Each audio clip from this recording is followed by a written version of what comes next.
You do not care about this family, do you? My sister cried out when I refused to open my checkbook one more time. You are completely heartless, my parents shouted at me from across my own dining room table. I looked at the three of them standing in my home, and I smiled. Believe me, I care, I told them. Then I connected my phone to my living room speakers and hit play. Their faces cracked like glass as the security camera audio filled the room, exposing every filthy lie they had told. Before I continue this story, let me know where you are watching from in the comments below. Hit like and subscribe if you have ever had to stand your ground against family members who only saw you as a walking ATM. My name is Chloe.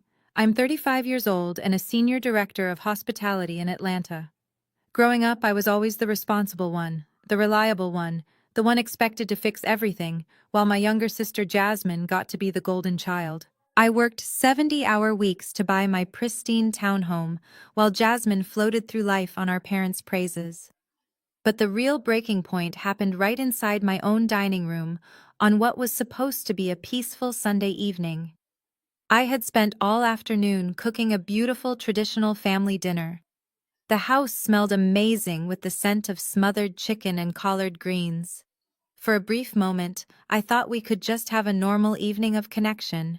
But the moment we sat down, Jasmine, who is 32 years old, dropped a massive 15-page leather-bound mood board right onto my custom oak dining table. The heavy book hit the wood with a loud smack, knocking over my water glass and soaking the linen napkins. Jasmine did not even blink at the mess she made. She simply adjusted her designer sweater and smiled a bright fake smile. "So, Chloe," she announced, "Preston and I have been talking. Mom and Dad have their 40th wedding anniversary coming up next month. We think it is only right to throw them a massive 200-person family reunion gala. And since you work in hospitality, we are putting you in charge of hosting and fully financing the entire event." I slowly grabbed a towel to wipe up the spilled water, keeping my breathing steady. I looked from Jasmine to her husband Preston. Preston is 34, a white tech bro who constantly talks about his startup company, but never actually seems to make a dime. Then I looked at my parents, Thomas and Evelyn, who were sitting there nodding along, as if Jasmine had just proposed the cure for a disease. I tossed the wet towel aside. "No," I said flatly. "I am not doing it, and I am certainly not paying for it." The room went completely silent. Jasmine let out a loud, dramatic gasp, as if I had just slapped her across the face. "Excuse me," she snapped. "Mom and Dad have sacrificed everything to give us a good life. They deserve to be celebrated by their community. How can you sit in this fancy house and be so incredibly selfish?" My chest tightened. I looked right into my sister's eyes. "Selfish," I repeated. "Jasmine, I am completely tapped out financially. I spent $40,000 paying for your lavish destination wedding in Tulum exactly 1 year ago. I am still rebuilding my savings from your beachfront floral arches and your open bar.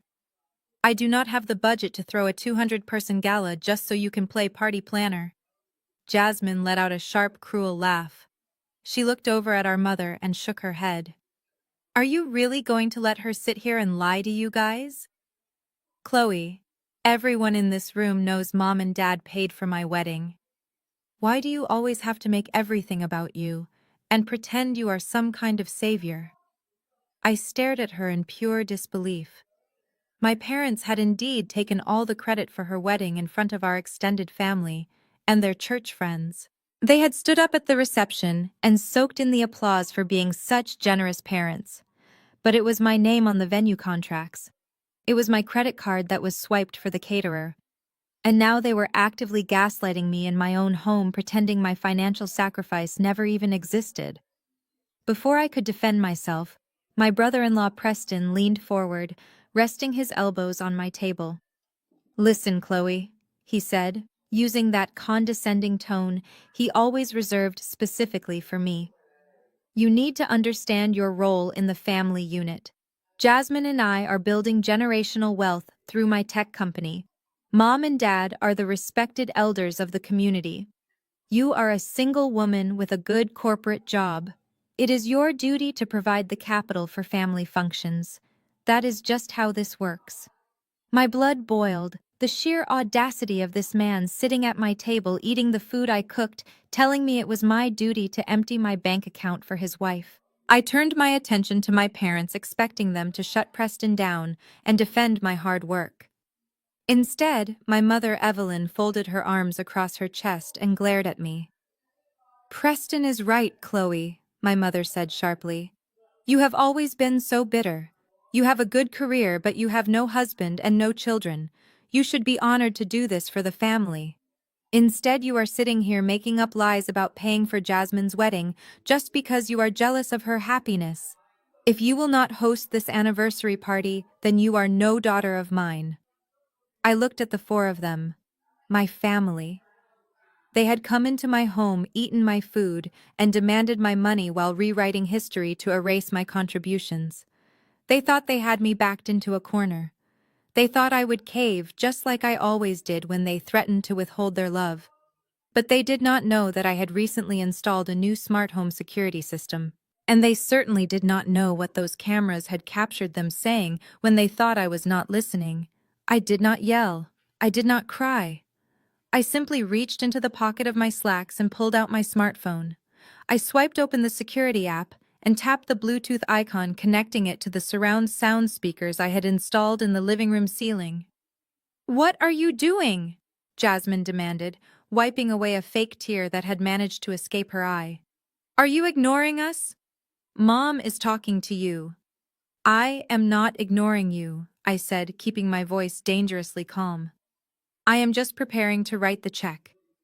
But first, I think we should all listen to a little podcast I discovered. It is quite fascinating." Before any of them could ask another question, I pressed play. The crystal-clear audio filled the dining room, vibrating through the floorboards. It was from Thanksgiving Day.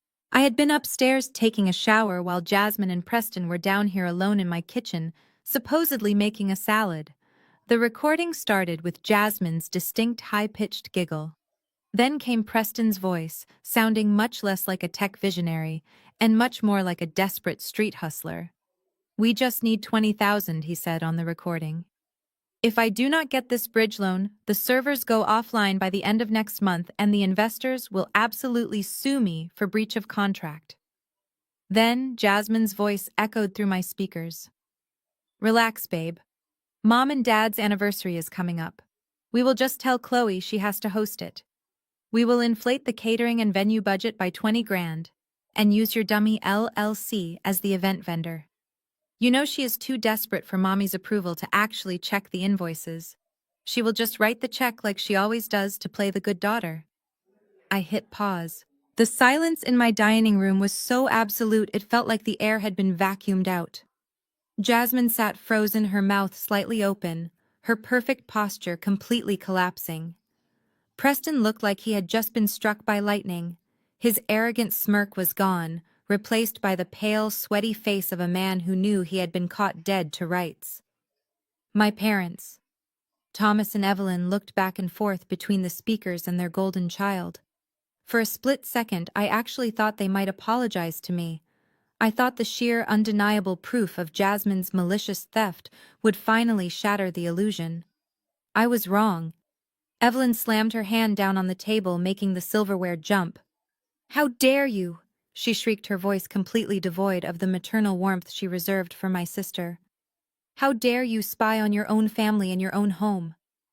I blinked, genuinely stunned by the pivot.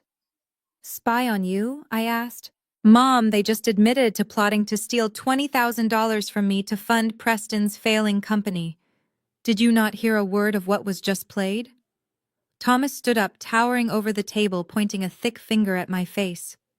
"You put cameras in the house to trap your sister. That is sick, Chloe. You have always been out to get her. Preston is family. His business needs support, and you have more than enough money sitting around doing nothing." I stood up, kicking my chair back so hard it scraped loudly against the hardwood floor. "Doing nothing," I repeated, my voice rising for the first time. "I work for every single dime I make. I am not a bank, And I am certainly not a slush fund for a failing app developer who cannot even secure legitimate funding. Preston jumped up, his face flushing a deep, angry red. You do not know anything about business, he barked, stepping around the table toward me.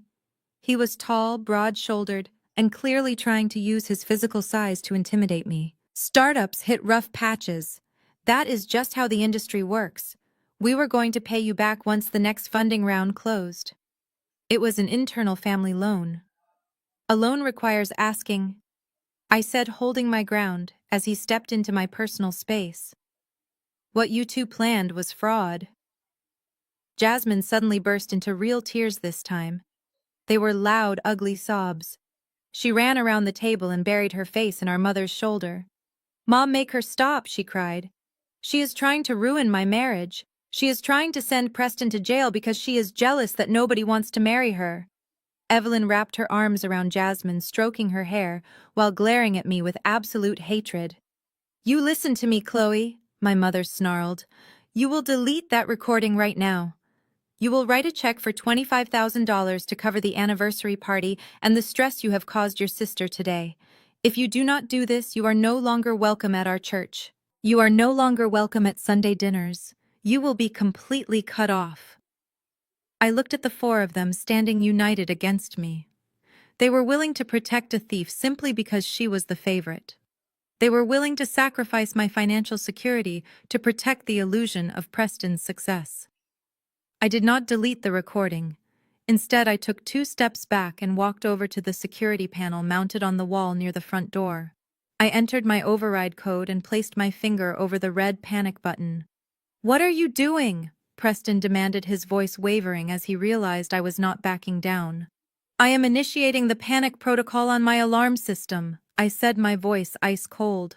Once I press this button, a loud alarm will sound and a call goes directly to the police dispatch. They will be here in exactly 4 minutes. You all have 3 minutes to get out of my house before I press it and report an attempted extortion. Thomas stepped forward, his fists clenched at his sides. You would not dare call the police on your own parents. You are bluffing. I pressed the button. A loud, blaring siren immediately erupted from the wall panel, followed by a mechanical voice echoing through the house. Emergency dispatch initiated. Authorities have been notified. Panic erupted. Jasmine screamed and grabbed her designer purse, practically shoving our mother out of the way to get to the front door. Preston grabbed his coat, muttering curses under his breath, looking terrified that a squad car might actually pull up and start asking questions about his business finances. Thomas and Evelyn scrambled toward the exit, but my father stopped on the porch. The sky outside had opened up, pouring cold rain onto the driveway. He turned back to look at me standing safely inside my warm, brightly lit home. You are dead to us, Chloe, he shouted over the sound of the siren and the rain. Do not ever call us again. You are a bitter, lonely woman, and you will die a bitter, lonely woman. I looked at him, the man who was supposed to protect me, standing in the rain, defending the people who tried to rob me. I am not lonely, I said quietly. I am finally free. I slammed the heavy oak door shut, locked the deadbolt, and quickly keyed in my cancellation code to stop the alarm before the police actually arrived. The house was instantly quiet again, save for the sound of the rain hitting the windows. I leaned my back against the door and let out a long, shaky breath. My hands were trembling slightly. I had done it. I had finally stood up to them and cut the cord. I walked into the kitchen to pour myself a glass of water, needing a moment to process the fact that I had just evicted my entire family. But before I could even take a sip, my tablet sitting on the kitchen island chimed loudly. It was an urgent push notification from my banking app. I frowned, setting the glass down. I swiped open the screen and opened my secure email inbox. There was a message marked highly urgent from a major debt collection agency. The subject line made my stomach drop completely to the floor. Final notice of foreclosure intent. I opened the attached document and my eyes scanned the legal jargon. It was a mortgage default notice for a property I did not live in. It was the address of my parents' house. But right there, listed as the primary financial guarantor, was my name and my social security number. The betrayal was not just $20,000 for a fake anniversary party. It went much, much deeper than I ever could have imagined. They had not just tried to rob me today. They had already stolen my financial identity years ago. By Tuesday morning, my phone was vibrating so constantly it felt like a hornet nest buzzing on my nightstand. Jasmine had wasted no time launching her digital attack against me. I opened Instagram and there she was on a live video broadcasting to hundreds of people in our local community. She had strategically wiped off her makeup to look exhausted and heartbroken. She was sitting in her expensive living room crying about toxic, unsupportive family members trying to tear a young black marriage apart. She painted herself as the victim of a jealous older sister who used money to control and manipulate our parents. She never mentioned the security camera recording, and she certainly never mentioned her plan to steal $20,000 from me. The text messages from extended family members and women from our church rolled in relentlessly.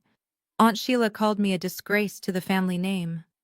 A church elder texted me saying I needed to pray for a softer heart and remember to respect my parents. Cousins I had not spoken to in years were suddenly flooding my inbox, calling me a bitter woman who was trying to ruin her sister's happiness. They all believed Jasmine's performance without even asking for my side of the story. I did not reply to a single one of them. I was too busy downloading the 50 pages of mortgage documents my lawyer had overnighted to me. Wednesday afternoon, I was chairing the quarterly event planning committee at the local community center. This was a critical part of my career. I sat at the head of the large glass conference table, reviewing vendor contracts with 10 of the most influential event organizers and hospitality executives in the city. These were my professional peers, people who respected my work and whose recommendations could make or break my future promotions. The atmosphere was serious and focused as we debated catering budgets for the upcoming summer festivals. Suddenly, the heavy double doors of the conference room swung open loudly, hitting the wall. Evelyn and Jasmine walked in completely uninvited. My mother was dressed in a conservative navy blue church suit, holding a crumpled tissue in her hand. Jasmine walked slightly behind her, looking down at the floor like a wounded bird. The entire committee stopped talking and turned to stare at the intrusion. Evelyn stepped right up to the end of the conference table, directly across from where I was sitting. "Chloe," she said, her voice shaking with perfectly practiced maternal grief. "I am so sorry to interrupt your important meeting, but we have nowhere else to turn. Why are you doing this to us? Why are you trying to leave your own parents to starve in the streets just because you are angry at your sister?" The committee members shifted uncomfortably in their seats. A few exchanged shocked glances. My mother was trying to destroy my professional reputation right in front of my colleagues. She was painting me as a greedy, ungrateful daughter who had abandoned her elders. It was the ultimate power play designed to use public shame to force my submission. She thought I would drag her into the hallway to avoid a scene and agree to whatever she wanted just to make her go away. I did not raise my voice. I did not act embarrassed or flustered. I calmly closed my laptop and picked up the thick red folder sitting next to my coffee cup. I stood up from my chair, walked the length of the conference table, and handed the folder directly to my mother. "What is this?" Evelyn asked, eyeing the folder suspiciously but taking it anyway. Her crying suddenly stopped. "Those are the forensic handwriting analysis reports and the original loan origination documents for the mortgage on your house," I said loudly enough for every single person in the room to hear. "The mortgage you and Dad took out 5 years ago. The one where you forged my signature and used my social security number to secure a loan because your credit was ruined from paying off Jasmine's credit card debt." Jasmine's head snapped up. Her fake wounded bird routine vanished instantly, replaced by sheer panic. Evelyn's face drained of all color, turning a sickly shade of gray. She opened the folder with trembling hands, staring at the highlighted copies of the forged signatures that matched her own handwriting perfectly. "You did not come here because you are starving," I continued, my voice steady and completely devoid of pity. "You came here because I froze my credit yesterday morning and reported the fraudulent loan to the federal authorities and the banking commission. The bank is foreclosing on the house because without my pristine credit history propping up your lies, the entire house of cards has finally collapsed. Evelyn dropped the folder, the heavy stack of papers scattered across the polished floor of the community center. She grabbed the edge of the conference table, swaying on her feet. "Oh, Lord," she gasped, clutching her chest. She genuinely looked like she was about to pass out, but I knew half of it was theatrics to avoid accountability and garner sympathy from the strangers in the room. She slowly sank to the floor, sobbing loudly and rocking back and forth. Jasmine tried to grab my arm. "Chloe, how could you do this to Mom?" She hissed, her voice vicious and low. "You are going to send her to jail. You are a monster." I stepped back easily, avoiding her grasp. "I did not do this," I replied, looking down at them.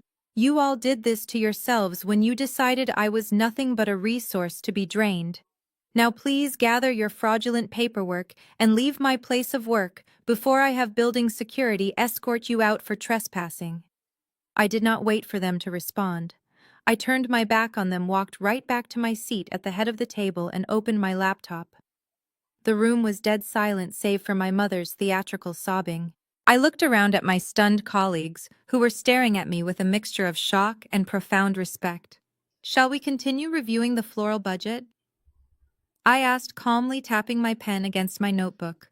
Within 60 seconds, Jasmine had dragged our mother out of the room, leaving the forged documents scattered on the floor behind them. I had survived their ambush and turned their public shaming campaign into their own public execution. But as I went back to my meeting, I knew Preston was still out there.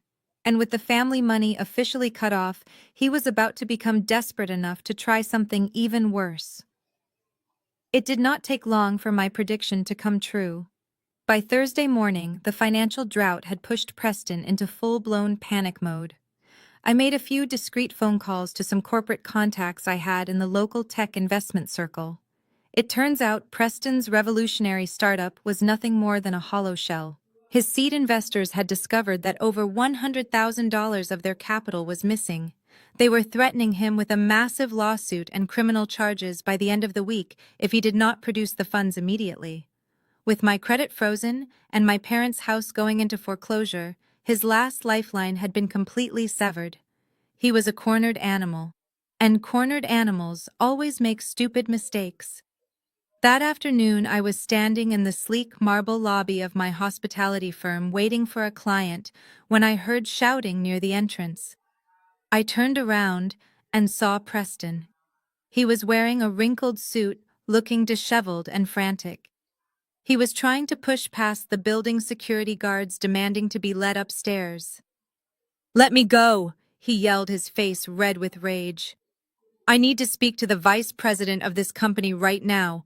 One of your directors, Chloe, is a thief. She embezzled money from my family business, and I am here to press charges." He was banking on his privilege, assuming that as a white man in a corporate space, his loud accusations would automatically be taken seriously and get me fired on the spot to save the company from a public relations nightmare. My boss, Richard, stepped out of the nearby elevator, hearing the commotion. He looked at me with raised eyebrows. I simply held up a hand, signaling that I had it under control. I walked over to the security desk. "Let him go," I told the guards. They stepped back, but stayed close. Preston sneered at me, adjusting his jacket, trying to look triumphant. "You are finished, Chloe," he spat. "I am telling your boss everything." I stepped in so close to him that I could smell the stale coffee and pure fear radiating off his skin. "Go ahead and tell him," I whispered, my voice deadly calm. "But while you do that, I will go ahead and forward the background check I just ran on your dummy company to the local authorities. The one that shows you did not lose your investors' money in a volatile market. It shows you transferred it to offshore accounts to pay off $75,000 in underground sports betting debts." Preston's smug expression completely dissolved.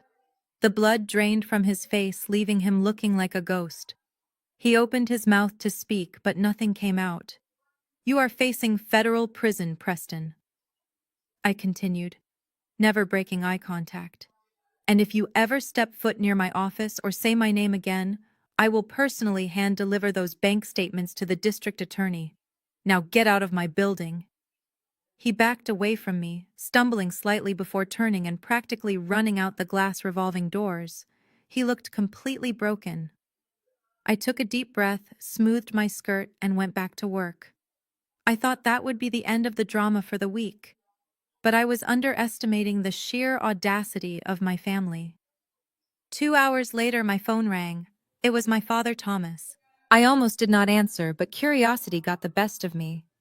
When I picked up, he sounded like a completely different man. He was weeping softly. "Chloe, please do not hang up," he begged, his voice cracking. "You were right about everything. Preston is a fraud and Jasmine has been lying to us.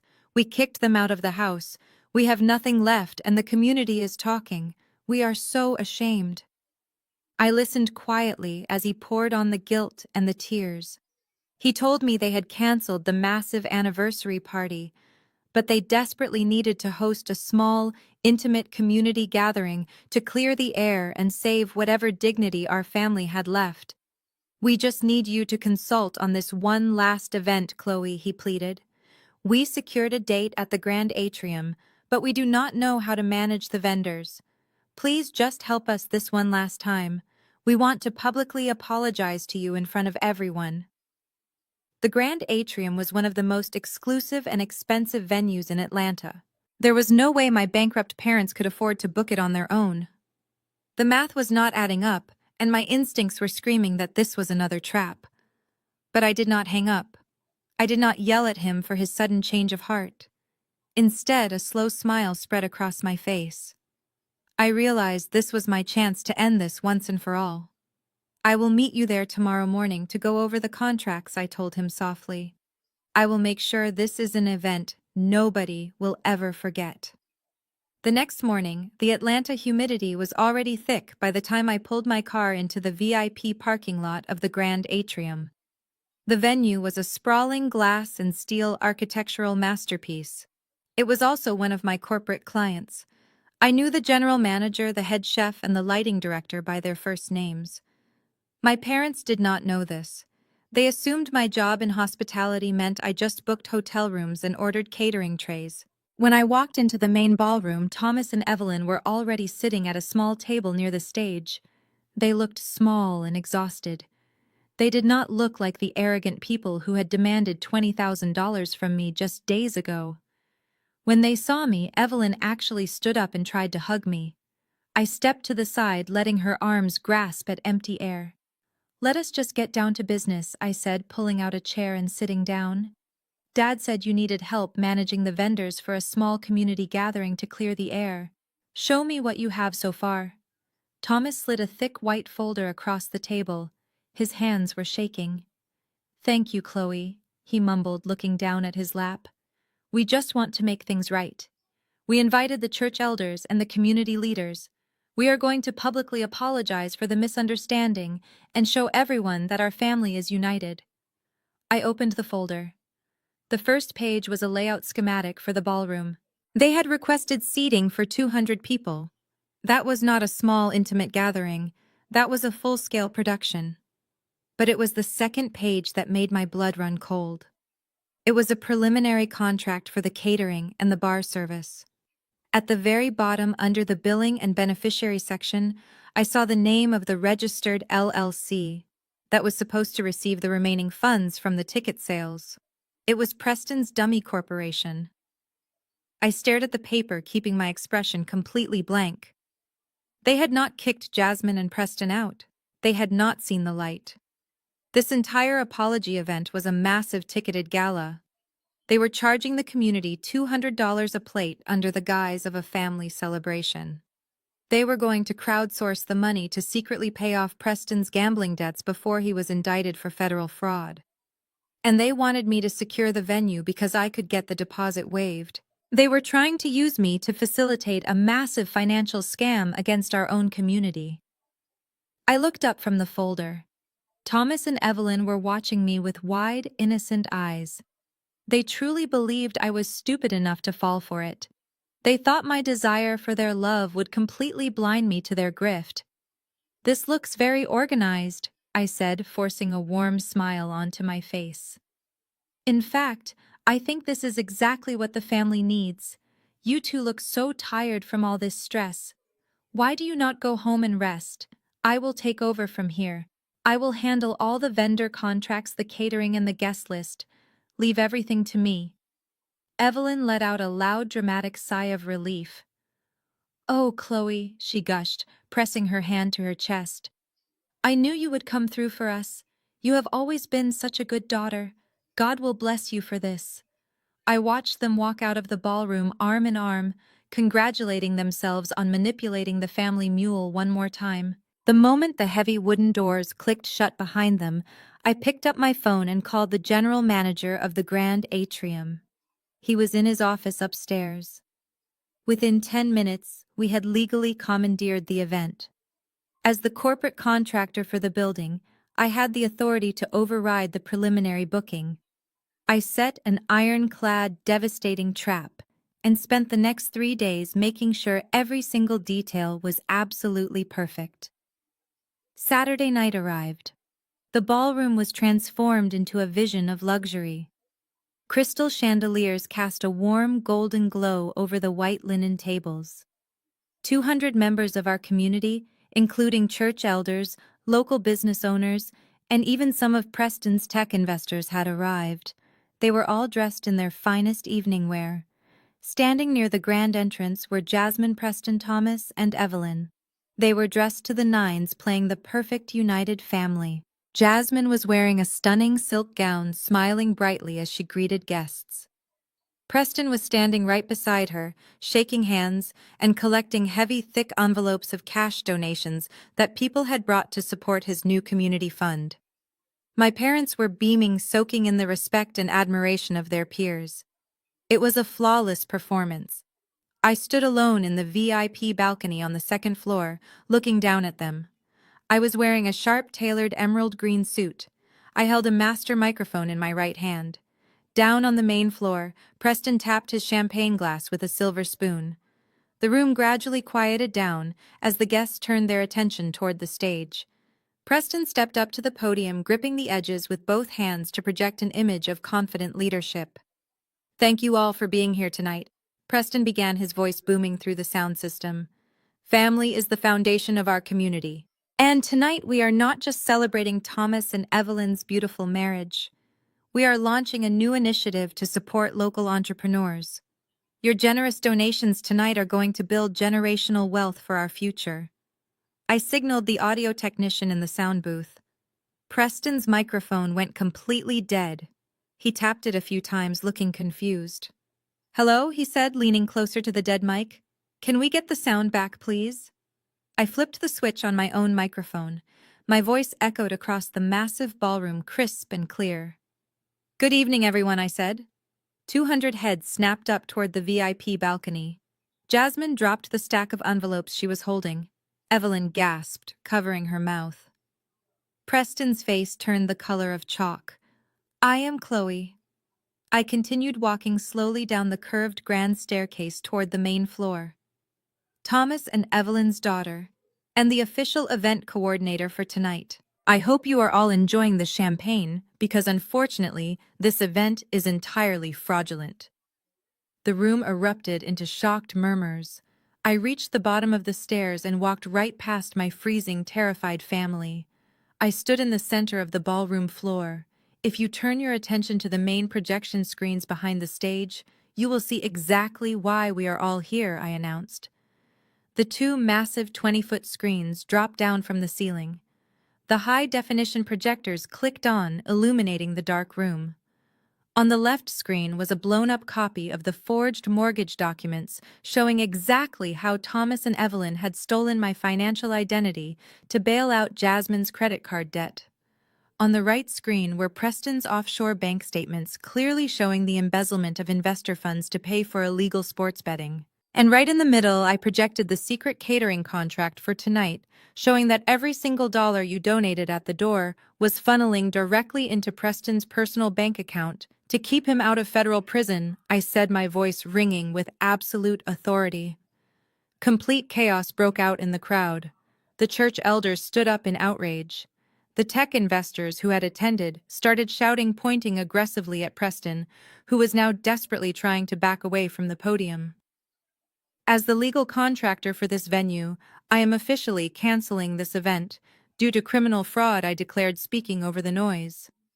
Building security has already locked the doors, and the police have been called to assist the investors in retrieving their stolen funds. For those of you who donated electronically, I have already intercepted the payment gateway and refunded every single dollar directly back into your bank accounts. I turned around to face my family. They were completely surrounded by angry guests and approaching security guards. Jasmine was sobbing uncontrollably, her golden child facade shattered into a million pieces. Thomas and Evelyn were clutching each other, looking completely destroyed, realizing their pristine social image was dead and buried. "You wanted me to host," I said, looking right into my mother's terrified eyes. "I hosted. Now get out of my building." I stared at the glowing screen of my tablet, my mind struggling to process the legal jargon glaring back at me. I read the words, "Final Notice of Foreclosure Intent," over and over again, until the letters began to blur. It felt as if the floor had suddenly dropped out from underneath my kitchen island. I had just kicked my family out into the rain for trying to steal $20,000 from me, but this document proved their betrayal was infinitely worse. My hands shook as I opened the PDF attachment. There, listed directly beneath my parents' names, was my own name and my social security number, serving as the primary financial guarantor for a $300,000 mortgage refinance. The origination date was stamped exactly 5 years ago. I closed my eyes as a sickening memory suddenly surfaced. 5 years ago, I was 25 years old, just starting my climb up the corporate ladder. I had painstakingly built a perfect credit score, living frugally while my peers were out partying. I remembered my mother Evelyn calling me one evening asking for my social security number and a copy of my driver's license. She claimed she was setting up a comprehensive family life insurance policy and needed my details as a beneficiary. I had handed over my most sensitive information without a second thought because she was my mother. I trusted her implicitly. I dropped the tablet onto the counter and sprinted up the stairs to my home office. I fired up my laptop and immediately logged into all 3 major credit bureaus. I requested my full credit history. When the reports populated on my monitor, the breath left my lungs. There it was, a massive delinquent mortgage anchoring down my otherwise flawless financial profile. The account was 90 days past due and the bank was preparing to seize the property. But they had not just taken out the loan to fix the roof or pay for medical bills. I dug deeper into the public property records available online, matching the dates of the mortgage payout. 5 years ago was the exact same time Jasmine had completely maxed out 6 different credit cards, trying to keep up appearances with her wealthy friends. It was also the exact same year my parents mysteriously found the cash to buy her a brand new luxury vehicle for her birthday. The sickening puzzle pieces finally snapped together. My parents had secretly remortgaged their home using my pristine credit history just to bail Jasmine out of her massive debt and fund her lavish lifestyle. They had literally stolen my financial identity and risked my future to subsidize my sister's irresponsibility. And now that Preston had squandered all their money on his failing startup, they could no longer afford the secret mortgage payments. Hot, angry tears spilled down my cheeks. I did not wipe them away. For 35 years I had bent over backwards to earn the love and respect of Thomas and Evelyn. I had paid for weddings, I had hosted holidays, I had played the role of the dutiful, obedient daughter. And the entire time they viewed me as nothing more than an asset to be drained, a human shield to protect their golden child from the consequences of her own actions. I reached for my phone and dialed the emergency 24-hour hotline for my bank's fraud department. A representative answered on the second ring. "I need to report a severe case of identity theft," I told him, my voice remarkably steady despite the storm raging inside my chest. "I need to place an immediate hard freeze on my social security number across all bureaus, and I need to initiate a fraud investigation on a mortgage loan that was opened using forged signatures." I spent the next 2 hours on the phone, meticulously locking down every single aspect of my financial life. I changed every password, I rerouted my direct deposits, and I sent an urgent email to my corporate attorney demanding we pull the original physical loan documents from the county clerk office first thing Monday morning. I knew my mother. She was arrogant enough to simply sign my name herself, assuming I would never find out. By the time I finally closed my laptop, it was past midnight. The rain was still beating against my office window.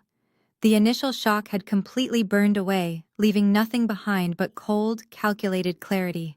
My family thought I was just a bitter single woman they could bully into submission. They thought my refusal to host their anniversary party was just a temporary tantrum. They had absolutely no idea that I now held the power to send them to federal prison. I walked over to my printer and collected the thick stack of credit reports and property records. I slid them carefully into a bright red folder and placed it right in the center of my desk. I knew exactly what was going to happen next. Jasmine would never accept defeat. By tomorrow, she would be spinning a web of lies, crying to the extended family, and trying to destroy my reputation in the community to force my hand. She would try to wage a public war against me. I looked down at the red folder, my ultimate weapon resting quietly under the desk lamp. Let them come, I whispered to the empty room. Let them try to destroy me. Because when I strike back, I will not just defend myself. I will burn their entire world to the ground, and I will make sure everyone they know sees the ashes. I woke up Tuesday morning feeling like I had not slept a single minute. The red folder was exactly where I left it, sitting squarely in the middle of my desk under the cold light of my office lamp. I had spent the entire night tracking every financial move my parents had made over the last 5 years, documenting every lie and every stolen dollar. I felt physically exhausted, but my mind was completely locked in. I walked into the bathroom and turned on the shower, letting the hot water wash away the lingering shock. Today was going to be a battle, and I needed to put on my armor. I chose a tailored charcoal gray suit and my favorite pearl earrings. I needed to look untouchable. But the moment I walked into my kitchen to pour a cup of coffee, my phone started vibrating on the marble counter. It was not just one text. It was a continuous, relentless buzzing that made the device slide across the smooth stone. I picked it up and saw my notification screen completely flooded. I had 47 unread text messages and over 100 new tags on Instagram. The family group chat, which was usually just filled with prayer hands and holiday recipes, had turned into a digital firing squad. I unlocked my phone and tapped on the first message from Aunt Valerie. She was my mother's oldest sister and a highly respected woman in our church. Her text read, "I cannot believe what I am hearing this morning, Chloe. You threw your own mother and father out into the freezing rain over a simple party budget. You are a disgrace to this family, and you need to get on your knees and ask God to remove that bitter jealousy from your heart." Right below that was a message from Deacon Hayes, a man who had known me since I was in Sunday school. His message was just as sharp. "Chloe, we as Black people have to stick together in this world. Tearing down your sister's marriage because you are unhappy with your own single status is not the way of the Lord. Call your parents immediately and apologize." My stomach twisted. They had completely spun the narrative. I opened Instagram to see exactly what Jasmine had done. The first thing that popped up on my feed was a 20-minute live video Jasmine had posted just an hour earlier. It already had hundreds of views and comments from our extended community. I tapped the video, and Jasmine's face filled my screen. She had strategically wiped off all her makeup to look pale and exhausted. Her hair was pulled back into a messy bun, and she was sitting on the floor of her expensive living room, the very same living room that my stolen credit had helped finance. She was hugging her knees to her chest, looking directly into the camera with tears streaming down her face. "I did not want to bring family business to the internet," Jasmine said, her voice trembling perfectly. "But I am just so heartbroken, and I know a lot of you have been asking why the anniversary party is canceled. It is because my sister Chloe has decided to cut our parents off. She screamed at them and threw them out of her house into the pouring rain last night." Jasmine paused to wipe a fake tear away, sniffing loudly. Preston and I are working so hard to build our business and create generational wealth for our community. But Chloe has always resented my marriage. She has always been jealous that I found love. She demanded we pay her thousands of dollars to attend the party, and when we said we could not afford her extortion, she threatened to call the police on our own mother. Please just pray for her. Pray that she finds peace so she stops trying to tear down young black marriages. I stared at the screen, completely mesmerized by the sheer sociopathic ease with which she lied. She took the truth, inverted it completely, and served it up to a community she knew would eat it without question. She weaponized our cultural values against me. She knew that in our circles, protecting the image of a successful black marriage and respecting your elders were paramount. She used those exact triggers to paint me as an angry, bitter single black woman who hated her own family. I scrolled through the comments under the video. People I had known my entire life were dragging my name through the mud. Cousins who had happily drank the open bar at Jasmine's wedding, the wedding I paid for, were calling me selfish and toxic.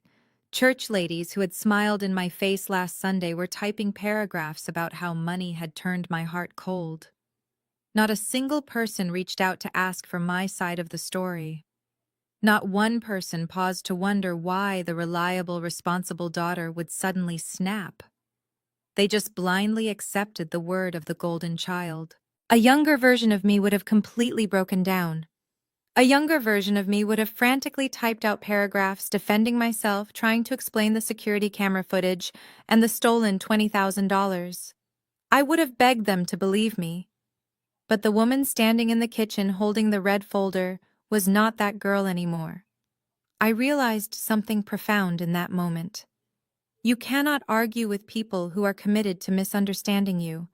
My family and their enablers did not want the truth. They wanted a scapegoat. They needed me to be the villain so Jasmine could remain the victim and my parents could remain the martyrs. If they admitted that I was right, they would have to admit that their entire family structure was built on a foundation of abuse and lies. I turned off my phone screen, cutting off Jasmine's fake sobbing. I did not reply to Aunt Valerie. I did not text Deacon Hayes back. I did not leave a single comment on the Instagram video. Silence is often the most terrifying response you can give to a narcissist, because it deprives them of the chaotic energy they feed on. By not engaging, I was letting them punch themselves out. I drank my coffee in complete silence, feeling a strange sense of calm wash over me. The digital sabotage was brutal, but it was also incredibly short-sighted. Jasmine was playing checkers, trying to win the public opinion of our small community for the week. I was playing chess, preparing to dismantle her entire life by the end of the month. I picked up my briefcase, slid the red folder carefully inside, and walked out the door to my car. I had a major event planning committee meeting tomorrow afternoon at the community center. I knew exactly how my mother operated. The social media attack was just the opening bombardment. Her next move would be a physical ambush to humiliate me in front of my professional peers. She wanted to hit my career where it hurt the most. I smiled as I merged onto the Atlanta highway. I hoped she would show up. I genuinely hoped she would bring Jasmine with her, because they had no idea that the silent daughter they were currently mocking online was walking into that boardroom armed with enough federal evidence to put them both behind bars. I pulled into the parking lot of the Oakwood Community Center right on time. The afternoon sun was glaring, but my mind was completely cool. I grabbed my briefcase, feeling the satisfying weight of the red folder inside, and walked into the glass front building. The event planning committee meeting was taking place in the main executive boardroom. This was not just a casual get-together. Seated around the long mahogany table were some of the most influential figures in Atlanta corporate hospitality. There was Angela, the director of City Cultural Affairs, and Michael, a senior coordinator for the largest charity galas in the state. These were my peers, but they were also the gatekeepers to my future career advancements. Earning their respect had taken me years of flawless execution and late nights. I took my seat at the head of the table and opened my laptop. For the first 20 minutes, everything proceeded exactly as planned.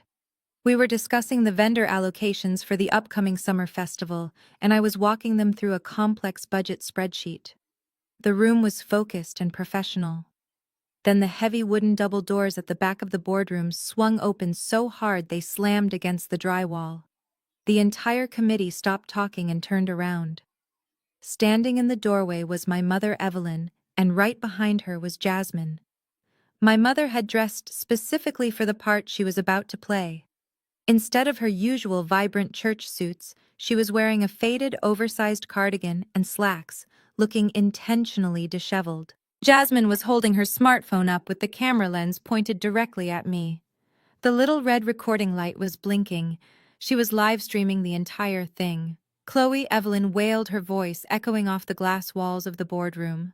She took a stumbling step forward, pressing a crumpled tissue to her face. "Oh my God. Chloe, please. We have nowhere else to go." Angela and Michael exchanged shocked, uncomfortable glances.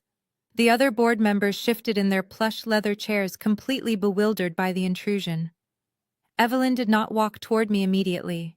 She made sure to stand near the center of the room so every single person at the table had a clear view of her manufactured suffering. "Why are you doing this to us?" My mother cried out, her voice shaking with perfectly rehearsed despair. "Your father and I gave you everything. We worked our fingers to the bone to put food in your mouth and clothes on your back. And now that you are a wealthy corporate director, you throw us out into the freezing rain." I sat perfectly still. I did not close my laptop. I did not break eye contact with her. I just watched her perform. "You left us to starve." "Chloe." Evelyn continued, taking another dramatic step forward. "You locked us out of the house because we could not afford to pay your extortion fees for a simple family party. We are your parents. How can you sit in this fancy room with all these important people, knowing your own flesh and blood is suffering because of your bitter jealousy?" Jasmine stepped out from behind our mother, keeping the phone camera steady on my face. She wanted to capture my reaction. She wanted to record me losing my temper, screaming or breaking down in tears, so she could show the entire internet that I was the unstable, angry woman she claimed I was. "Tell them the truth," Chloe Jasmine demanded loudly, making sure her voice was picked up by the microphone. "Tell your colleagues how you demanded $20,000 from Mom and Dad and threatened to call the police when they begged for mercy. You are a monster. You are trying to destroy our family just because you are miserable and alone." The silence in the boardroom was suffocating. I could feel the eyes of my professional peers darting back and forth between me and the two women causing a scene. In the corporate world, reputation is everything. Public outbursts like this were considered massive liabilities. My mother knew exactly what she was doing. She was banking on the fact that I would be so terrified of losing my job and my professional standing that I would instantly surrender. She assumed I would jump up, grab her by the arm, and drag her into the hallway to negotiate a peace treaty just to make the embarrassment stop. She thought the shame of a public family dispute would break me. Instead, I let the silence stretch. I let every single person in that room absorb the sheer audacity of my mother's words. I let Jasmine keep her camera rolling. I slowly took a sip of my water, placed the glass back onto the coaster, and folded my hands neatly on top of the mahogany table. "Are you quite finished?" I asked. My voice was low, but it carried clearly across the large room. It did not shake. It held absolutely no emotion. Evelyn faltered for a fraction of a second, clearly thrown by my complete lack of panic. She expected me to be frantic. She expected me to beg her to lower her voice. She quickly recovered and let out a loud, dramatic sob, clutching her chest as if her heart was breaking. "Look at how cold she is," Evelyn cried out, turning to look at Angela and Michael, directly trying to pull them into her performance. "Look at what money has done to my daughter. She does not even care that her father is having chest pains from the stress. She took all our savings, and now she is leaving us with nothing. Please, someone talk some sense into her." I nodded slowly. "I understand," I said, keeping my tone conversational and light. You came here today to my place of business to announce to my colleagues that I have stolen from you and left you destitute. You came here to put on a show. It is not a show, Jasmine snapped, stepping closer. It is the truth, and the whole world is watching you right now. That is excellent news, Jasmine, I replied, giving her a cold, tight smile. Because I think the world deserves to see exactly how this family operates. I reached down and unlatched the brass buckles of my leather briefcase. The metallic clicks echoed sharply in the quiet room. I slid my hand inside, and my fingers brushed against the thick, glossy cardstock of the red folder. I pulled it out and set it down right next to my laptop. My mother stopped crying. Her eyes locked onto the red folder. Even from across the room, she recognized the bright crimson color of the priority envelopes used by the Federal Banking Commission. A tiny flicker of genuine fear finally cracked through her theatrical mask. She had come to my office expecting to fight a terrified little girl. She had no idea she was about to face a firing squad. I slid the red folder across the smooth mahogany wood. It stopped right at the edge of the table, inches away from my mother's trembling hands. "Open it," I instructed. My voice was completely flat, devoid of the panic she had been counting on. Jasmine shifted her phone, trying to get a better angle of the folder, thinking I was about to hand over my bank statements or a written apology. She was still streaming to her followers, eager to show them the exact moment I surrendered. Evelyn hesitated. Her eyes darted around the room, looking at the faces of my colleagues, before she slowly reached out and flipped open the heavy crimson cover. Her eyes darted down to the first page, and all the blood immediately rushed out of her face, leaving her looking like a ghost. "What you are looking at," I announced to the entire boardroom, making sure my voice carried over Jasmine's live feed, "is a 50-page dossier compiled by my corporate attorney and a certified forensic document examiner. Those are the original loan origination documents for the mortgage refinance you and Dad took out on your house exactly 5 years ago." Michael and Angela were sitting in stunned silence. Michael slowly lowered his pen to the table. Jasmine lowered her phone slightly, her brow furrowing in confusion. She did not know about the mortgage. Our parents had kept that a secret even from their golden child. "The same mortgage," I continued, "where you used my social security number and forged my signature to secure a $300,000 loan. You used my pristine credit history to save your house after you drained your own retirement savings paying off Jasmine's massive credit card debt. You stole my financial identity to fund her lifestyle while telling me you were setting up a family life insurance policy." Jasmine's jaw dropped. The phone slipped from her hand and clattered loudly onto the boardroom table. The camera lens was now facing the ceiling, but the microphone was still picking up every single word. The live stream she had been so desperate to broadcast to our church and extended family was now capturing the exact moment her entire narrative was destroyed. The victim act was over. Evelyn started to shake her head violently back and forth. "No," she stammered, her voice barely a whisper. "No, Chloe, you misunderstood. We were going to pay it back. It was just a temporary solution. We are family." "You did not come here today because you are starving," I said, leaning forward, resting my forearms on the table. "You came here to humiliate me into submission because yesterday morning I placed a hard freeze on my credit. I contacted the federal authorities and I formally reported the fraudulent loan to the Banking Commission. The bank is foreclosing on your house because without my credit history propping up your lies, the entire house of cards has finally collapsed. You are broke because of your own criminal actions, and there is absolutely nothing I will do to stop the consequences." Evelyn dropped the folder. The thick stack of highlighted documents featuring the forensic analysis of her forged handwriting scattered across the polished floor. "Oh, Lord," she gasped loudly, clutching her chest. Her eyes rolled back into her head and her knees buckled. She collapsed onto the carpet in a heap, letting out a dramatic groan as she hit the floor. A few committee members gasped. Angela half stood up from her chair, reaching for her phone to call an ambulance. But I held up my hand, stopping her. I did not move a single muscle. I did not rush around the table. I knew my mother better than anyone in that room. I knew that when she was backed into a corner with absolutely no way to manipulate her way out, she would resort to the ultimate physical distraction. It was a highly calculated theatrical feint designed to shift the focus from her federal crimes to my lack of daughterly compassion. "Get up, Mom," I said, looking down at her over the edge of the table. "You are not having a heart attack. You are just being held accountable for the first time in your life, and your body does not know how to process it.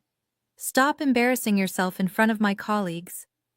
Jasmine scrambled to the floor, grabbing her phone and cutting the live feed before grabbing our mother by the arm. She tugged hard, and Evelyn miraculously regained consciousness, sitting up and looking at me with pure, unadulterated hatred. The wounded mother routine was completely gone, replaced by the vicious reality of a woman who had just been caught stealing. "You are sick, Chloe." Jasmine hissed, her voice venomous but shaking with undeniable terror. "You are going to send our parents to prison. You are destroying this family." "I did not do this," I replied smoothly, picking up my water glass. "You all did this to yourselves when you decided I was nothing but a resource to be drained. I simply stopped being the bank. Now please gather your fraudulent paperwork and leave my place of work before I have building security escort you both out for trespassing." I did not wait for them to respond. I turned my back on them, sat down squarely in my chair, and opened my laptop. The room was dead silent save for the frantic rustling of paper as Jasmine gathered the scattered documents from the floor. She practically dragged our mother out of the boardroom. The heavy doors clicked shut behind them, sealing them out of my professional space forever. I took a deep breath, letting the silence wash over the room for a few seconds. I looked around at my stunned colleagues. They were staring at me with a mixture of profound shock and immense respect. I had just dismantled a public ambush without raising my voice, without losing my composure, and without breaking a single professional boundary. I had protected my peace and my career in one swift move. "Shall we continue reviewing the floral budget?" I asked, calmly tapping my pen against my notebook. Michael let out a slow breath and nodded, opening his folder. "Yes," he said, a faint smile touching the corners of his mouth. "Let us look at the floral budget, Chloe." I had survived their workplace attack, and I had turned Jasmine's social media weapon directly back onto her. Everyone watching that live stream had just heard the absolute truth. But as I went back to my spreadsheets, I knew the war was not over yet. With the parents facing federal charges and foreclosure, the financial drought was about to push Preston into full-blown panic mode, and a desperate man with failing tech investors was bound to try something even more reckless.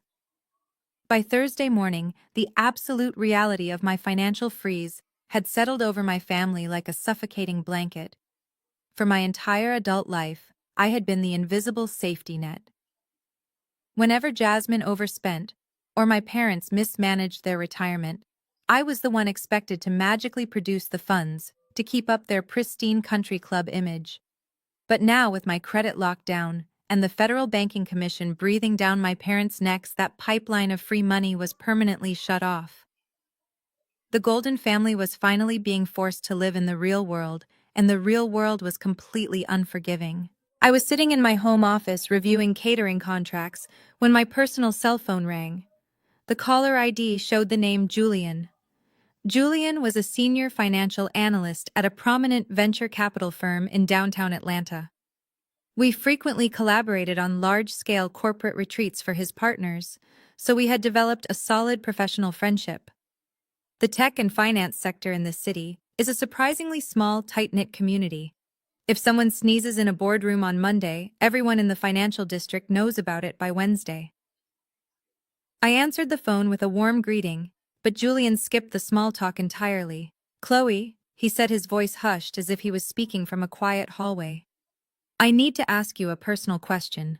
Your sister Jasmine is married to that guy Preston, right? The one who pitches that supply chain logistics app at all the networking mixers." I leaned back in my desk chair, setting my pen down. "Yes, that is my brother-in-law," I replied. "Why do you ask?" Julian let out a heavy sigh. "Because his entire company is currently going up in flames, and it is about to get incredibly ugly." I know one of the angel investors who put seed money into his startup last year. A guy named Harrison. Harrison just called me asking for a recommendation for a corporate fraud attorney. I felt a cold, sharp thrill run down my spine. Tell me everything, I said. Julian spilled the details, and the picture he painted was worse than I could have ever imagined. Preston's app was an absolute ghost town. He had promised his investors a working beta version by the third quarter, but his development team had completely stopped working months ago because Preston stopped paying them. The server bills were bouncing. When Harrison demanded a routine audit of the books, Preston panicked and tried to stall. Preston told his investors he had a guaranteed $20,000 family capital injection clearing by the end of the month, Julian explained. He said it was just a temporary cash flow issue. But when Wednesday rolled around, and that money did not materialize, Harrison forced an emergency financial review. I closed my eyes, smiling grimly to myself. The $20,000. That was the exact amount Preston and Jasmine had plotted to steal from me using the fake anniversary party budget. They needed my money just to keep the servers online and delay the audit. Because I had refused to open my checkbook, the clock had officially run out on Preston's lies. It gets worse, Julian continued. The audit showed that over $150,000 of investor capital is completely unaccounted for. It was not lost in bad marketing or poor development. It was systematically transferred out of the company accounts into a series of offshore shell LLCs over the last 8 months. Harrison gave Preston an ultimatum this morning. He has to produce the missing funds by Friday at noon, or Harrison is marching directly to the Federal Bureau of Investigation to file criminal charges for wire fraud and embezzlement. I thanked Julian for the warning and hung up the phone. The room was perfectly quiet, but my mind was racing. Friday at noon. It was currently Thursday afternoon. Preston had less than 24 hours to find $150,000. He was completely trapped. He could not secure a bank loan because his company was a sham and he had no collateral. He could not get the money from Thomas and Evelyn because their house was actively in foreclosure and their accounts were under collateral. He could not get the money from Thomas and Evelyn because their house was actively in foreclosure and their accounts were under investigation thanks to the forged mortgage documents I had exposed. The Bank of Chloe was permanently closed. I logged into my home security system and began scrubbing through the exterior camera footage from the previous night. I had a creeping suspicion, and I needed to verify it. I fast-forwarded to around 2 in the morning. Sure enough, a sleek silver Tesla pulled slowly into my neighborhood. It was the exact car Preston leased to look like a successful tech founder. The Tesla parked across the street from my townhome, under the shadow of a large oak tree. It just sat there for nearly 3 hours. Through the infrared camera lens, I could see the glowing cherry of a cigarette lighting up the driver's seat every few minutes. Preston was chain-smoking and staring at my front door. He was losing his mind. He was a cornered animal realizing that the trap had finally snapped shut. White privilege and a tailored suit were not going to save him from federal prison. He needed a massive amount of money, and he needed a scapegoat to blame for his failure. Jasmine had already tried to use social media to frame me as the villain of the family. I knew Preston was desperate enough to try and frame me for his corporate crimes. He knew he could not break into my house. He had witnessed the panic button protocol firsthand on Sunday night. He knew I had cameras everywhere, so if he wanted to force my hand, he had to attack me where I was most vulnerable. He had to attack my livelihood. I watched the silver Tesla finally pull away on the recorded footage, disappearing into the early morning fog. He was not going to run. Narcissists never run when they think they can still manipulate their way out of a consequence. They double down. He was going to come for me at my corporate office where he thought I would be too embarrassed to fight back. I turned off the security footage and walked into my closet. I picked out my sharpest navy blue suit for the next day. I made sure my briefcase was packed and my phone was fully charged. Preston thought he was dealing with the old Chloe, the quiet sister, who would do anything to avoid a public scene. He had no idea that I was already 10 steps ahead of him, waiting for him to make his final fatal mistake. Friday morning arrived with a crisp breeze, but the atmosphere inside the global headquarters of my hospitality firm was as controlled and serene as always. Our building is a masterpiece of modern architecture, located in the heart of the downtown financial district. The main lobby is a sprawling expanse of imported white Italian marble floor to ceiling glass windows and hushed acoustic panels that absorb the city noise. It is a space designed to intimidate and impress our high-net-worth clients. Soft classical music plays from hidden speakers, and the air always smells faintly of fresh orchids and expensive espresso. It was exactly 9:45 when that carefully curated piece was completely shattered. I was upstairs in a glass-walled conference room, wrapping up a morning briefing with my team. Down on the ground floor, the heavy revolving glass doors were abruptly shoved open. Preston marched into the lobby. He was not walking with the measured, confident stride of a successful tech founder. He was walking with the frantic, erratic energy of a man who was watching his entire life burn to the ground. He was wearing the exact same suit he had been wearing in the silver Tesla outside my house at 2 in the morning. It was terribly wrinkled, and his usually perfectly styled hair was a disheveled mess. Preston completely ignored the front reception desk. He bypassed the velvet ropes and marched directly toward the secure elevator banks reserved for senior executives. "Excuse me, sir," the young receptionist called out, standing up from her desk. "You need to sign in and present a guest badge to pass this point." Preston did not even look at her. He just kept walking, shoving his way past a group of junior analysts waiting for an elevator. When he reached the polished steel turnstiles, he tried to force his way through without swiping a keycard. An alarm instantly beeped, and the heavy glass gates locked firmly in place. Two uniformed security guards immediately stepped out from their posts near the main pillars. They were large, imposing men, but Preston did not back down. He leaned heavily into his white male privilege, assuming that his tailored suit and his aggressive posture would automatically grant him authority in a corporate space. He puffed out his chest and pointed a shaking finger at the guards. "Do not touch me!" he barked, his voice echoing loudly across the marble lobby. "I am a business owner, and I am here on urgent corporate matters. I need to speak to the vice president of this company right now." "Sir, you are trespassing," the lead guard said, maintaining a calm but firm tone. "You need to step back from the turnstiles and return to the front desk, or we will forcefully remove you from the premises." Preston realized he could not physically push past them, so he decided to deploy his backup plan. He decided to use public humiliation to force the company executives to come down to him. He took a deep breath and began to scream at the top of his lungs. "You need to audit your financial records," Preston yelled, his face turning a blotchy shade of crimson. "One of your senior directors is a criminal. Chloe is a thief. She is embezzling money from this company and siphoning it into her personal accounts." The entire lobby ground to a sudden halt. Visiting clients froze in their tracks. Employees carrying coffee cups stopped dead, staring at the frantic man screaming by the elevators. "She stole from her own family." Preston continued pacing back and forth in front of the security guards like a caged animal. "She is a fraud. She is under federal investigation for stealing thousands of dollars from my business. You are harboring a criminal, and if you do not fire her immediately, I am going to the press. I will make sure this entire company is dragged into a massive public relations scandal." He was betting everything on the traditional corporate response to scandal. He knew that most high-end firms despised bad press more than anything else. He assumed that if he made enough noise and threw around words like embezzlement and federal investigation, the Human Resources Department would simply panic. He thought my vice president would instantly suspend me or terminate me just to protect the brand image.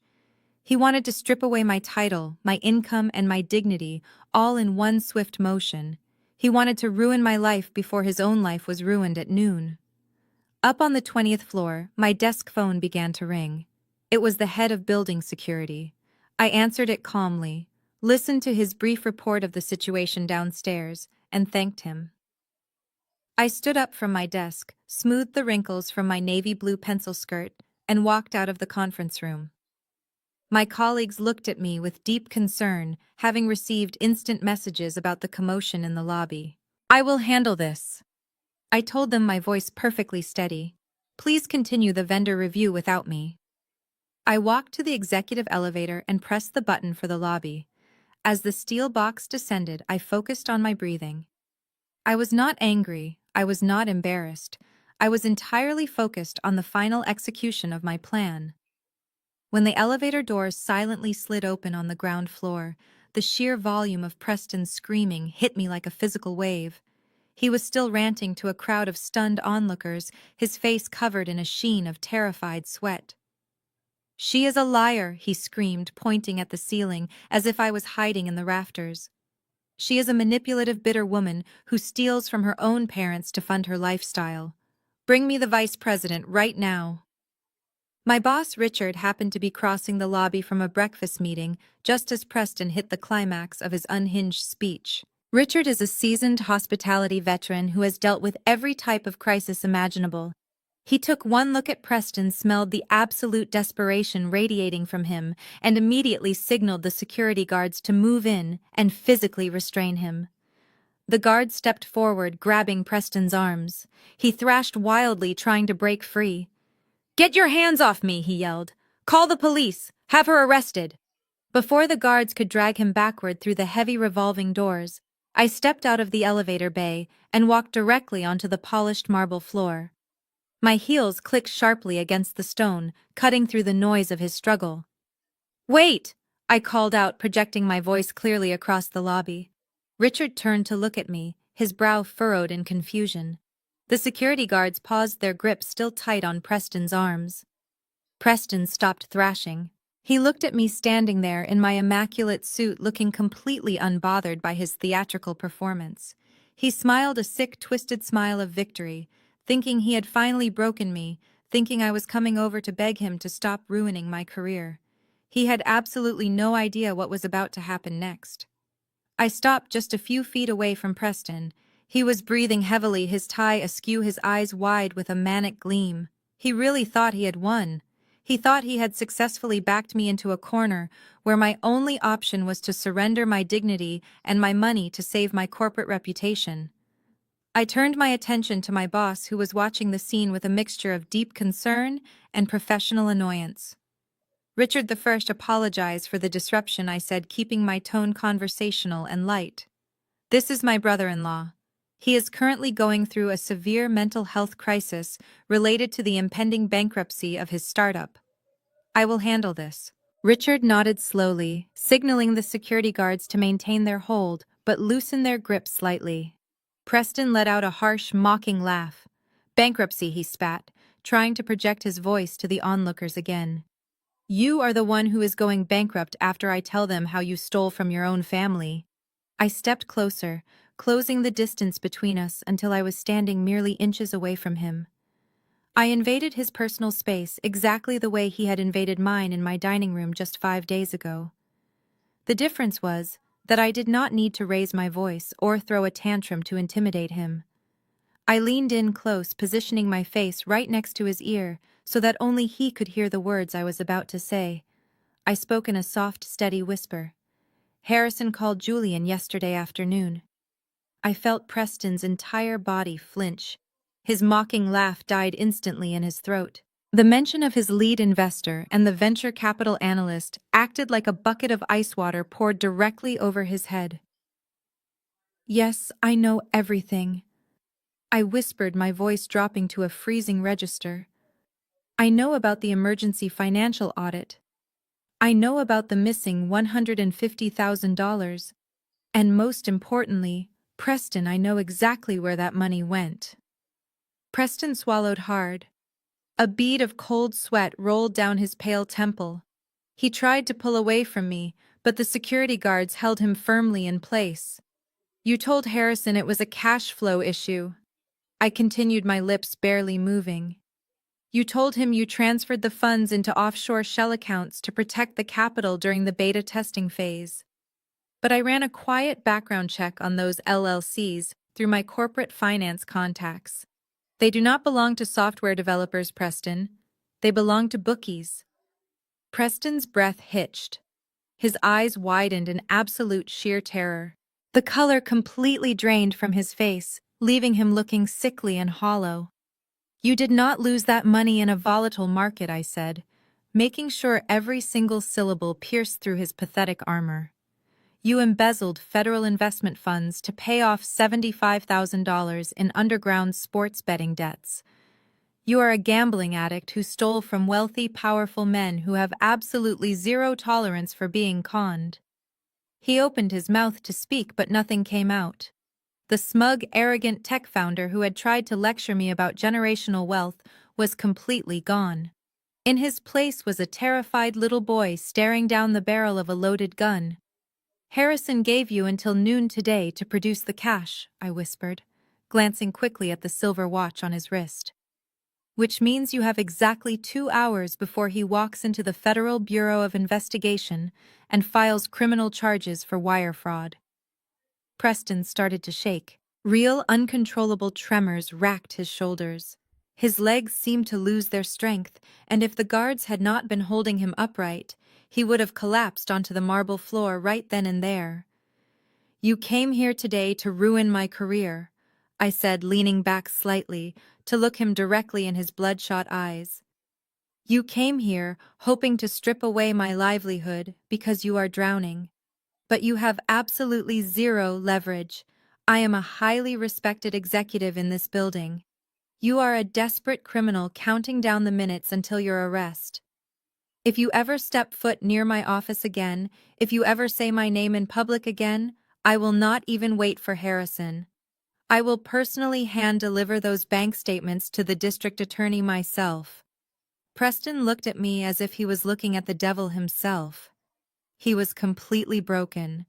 The realization that he was going to federal prison had finally crashed down on him, crushing whatever delusion he had left.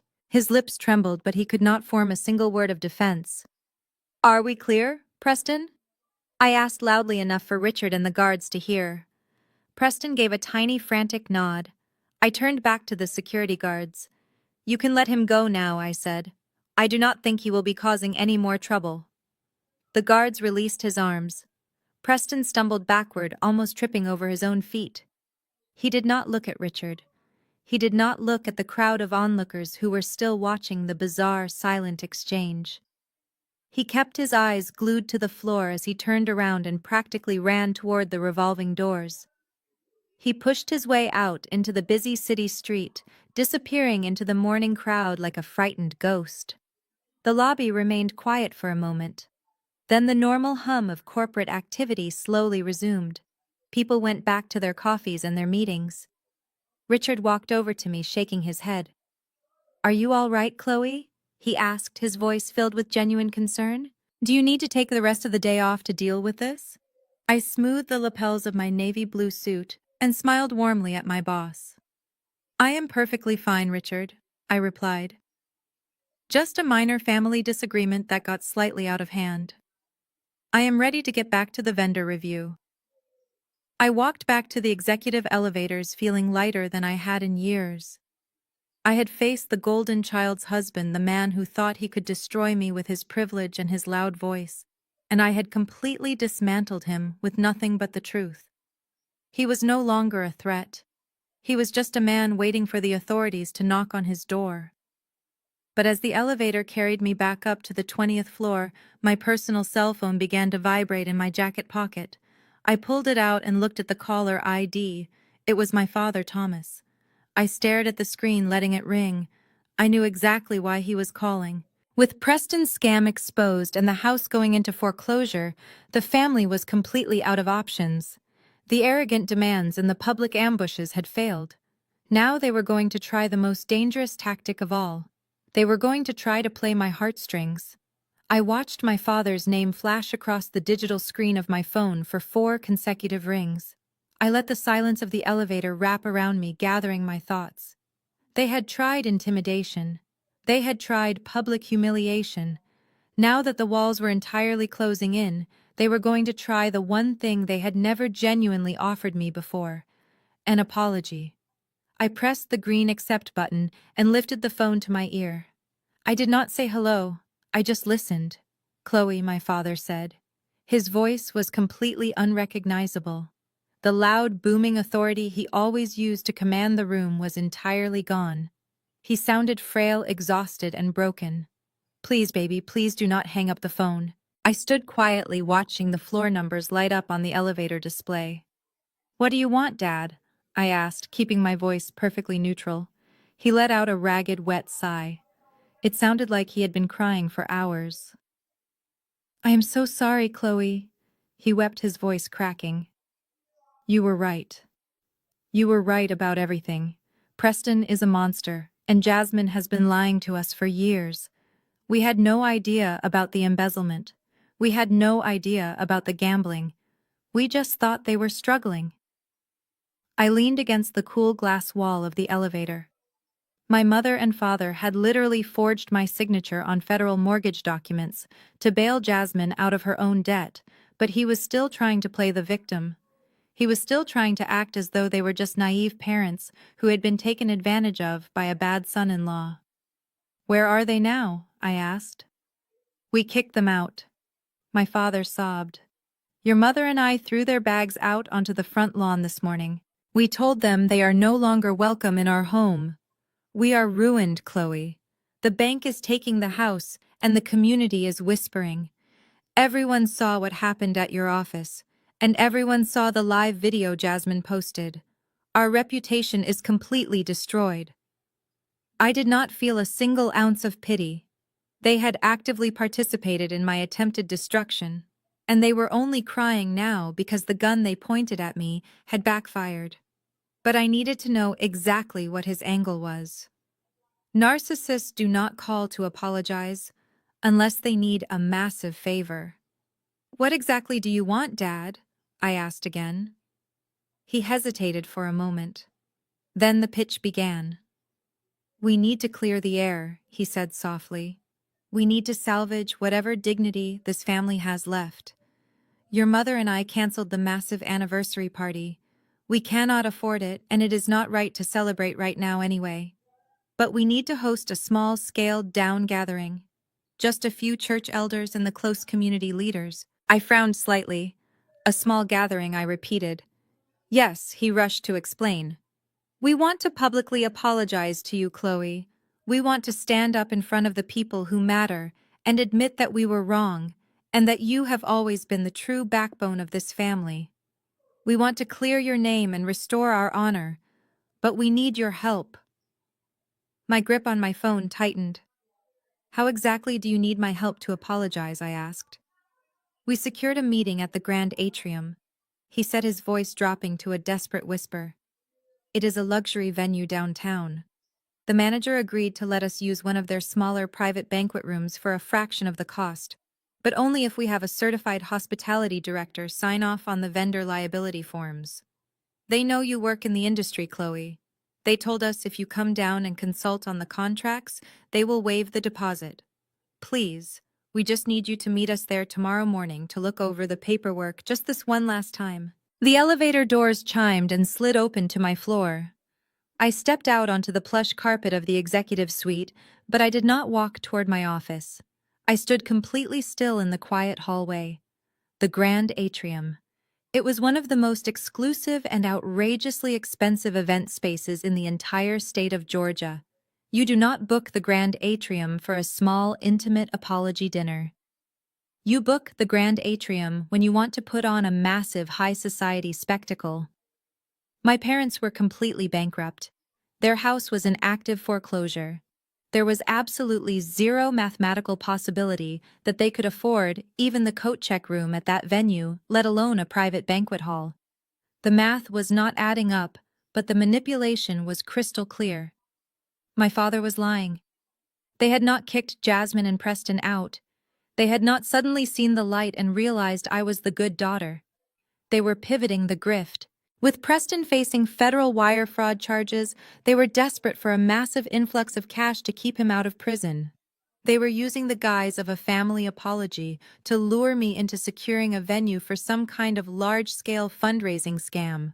They thought my lifelong desperate need for their love and approval would completely blind me to the glaring holes in their story. They thought the promise of a public apology would make me compliant. "I am listening, Dad," I said, forcing my voice to soften just enough to sound hesitant. "Please, Chloe," he begged. "We are at rock bottom. If you do not help us secure this venue, we have no way to fix the damage we caused. We will lose everything, including our standing in the church. Meet us at the Grand Atrium tomorrow at 10 in the morning. Just look at the contracts. If you do not like them, you can walk away." A slow, cold smile spread across my face. It was the smile of a woman who had just been handed the keys to the kingdom. My family had spent the entire week attacking my home, my credit, and my corporate reputation. Now they wanted to play a game on my turf. They wanted to run a scam in a venue where I personally knew the general manager, the head chef, and the security director. They were walking blindly into my territory. "All right, Dad," I said, keeping my tone gentle and reassuring. "Do not cry anymore. I will meet you and Mom at the Grand Atrium tomorrow morning. We will go over everything together." "Oh, thank you, baby." My father exhaled, sounding like a man who had just won the lottery. "Thank you so much. We love you, Chloe. We will see you tomorrow." I ended the call and slipped the phone back into my pocket. "I loved you too," I whispered to the empty hallway.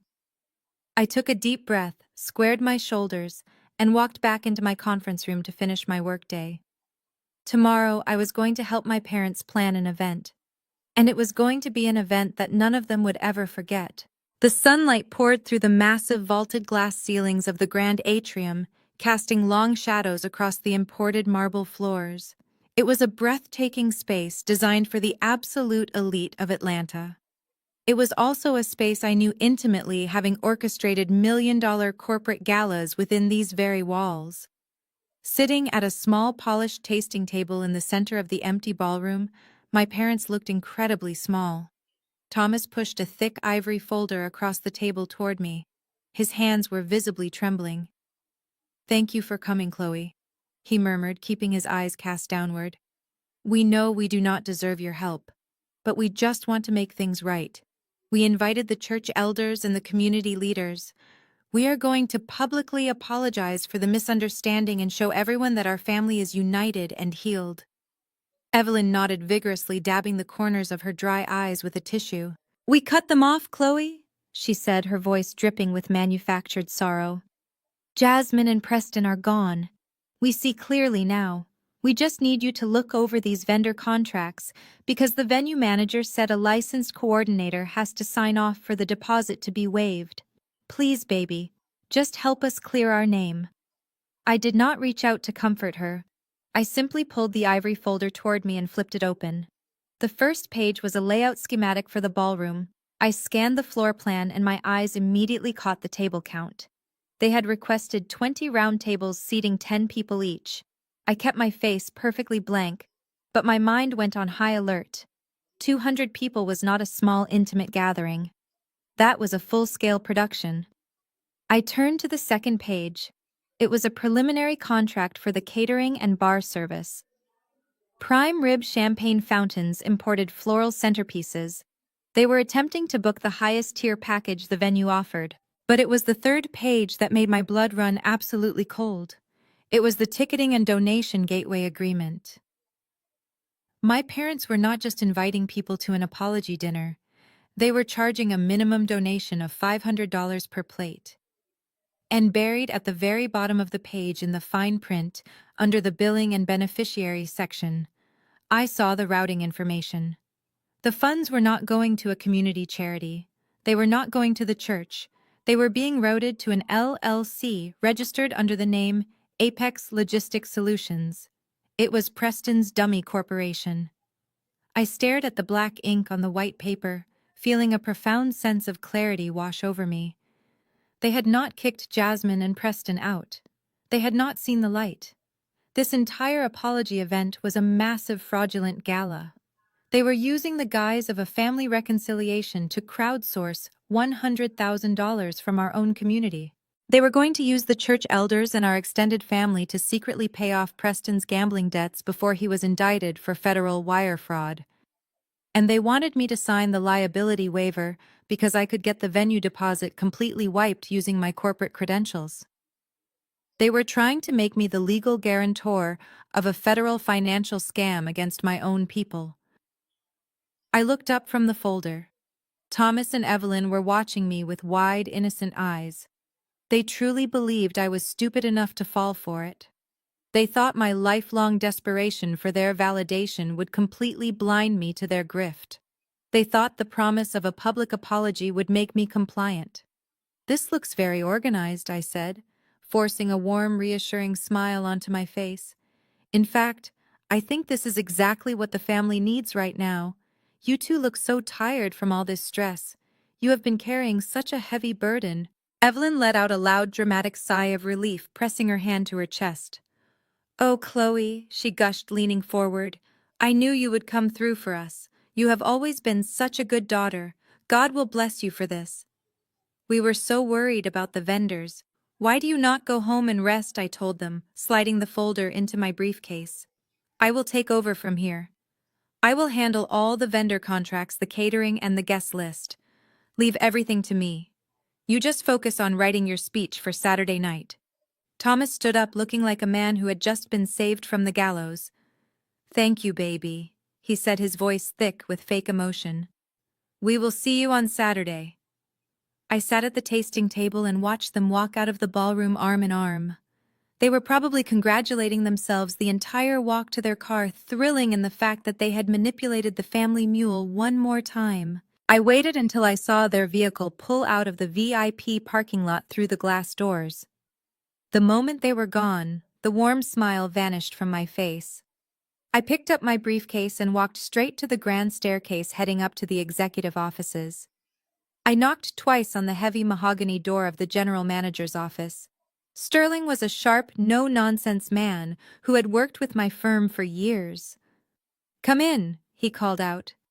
When I walked in, he looked up from his computer and smiled. "Chloe," he said, standing up to shake my hand. "I was wondering when you would come upstairs.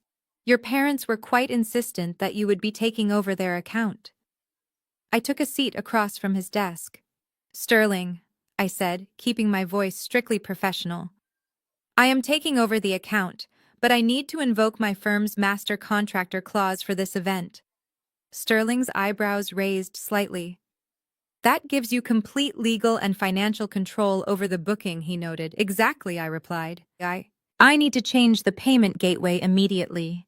Reroute all incoming ticket sales and donations through the venue's secure escrow account rather than the third-party LLC they provided. Hold every single dollar. Do not release a dime to that LLC. Sterling typed a few commands into his keyboard. "Consider it done," he said. "Are we expecting a problem with this event, Chloe?" "I am expecting a revelation," I told him, standing back up. "I will see you on Saturday night, Sterling. Make sure the audiovisual team has the main projection screens fully operational." I walked out of the grand atrium feeling the cool air conditioning against my skin. The trap was perfectly set. I spent the next 48 hours executing every detail with flawless precision. I confirmed the guest list, ensuring that every single influential member of our community would be in attendance.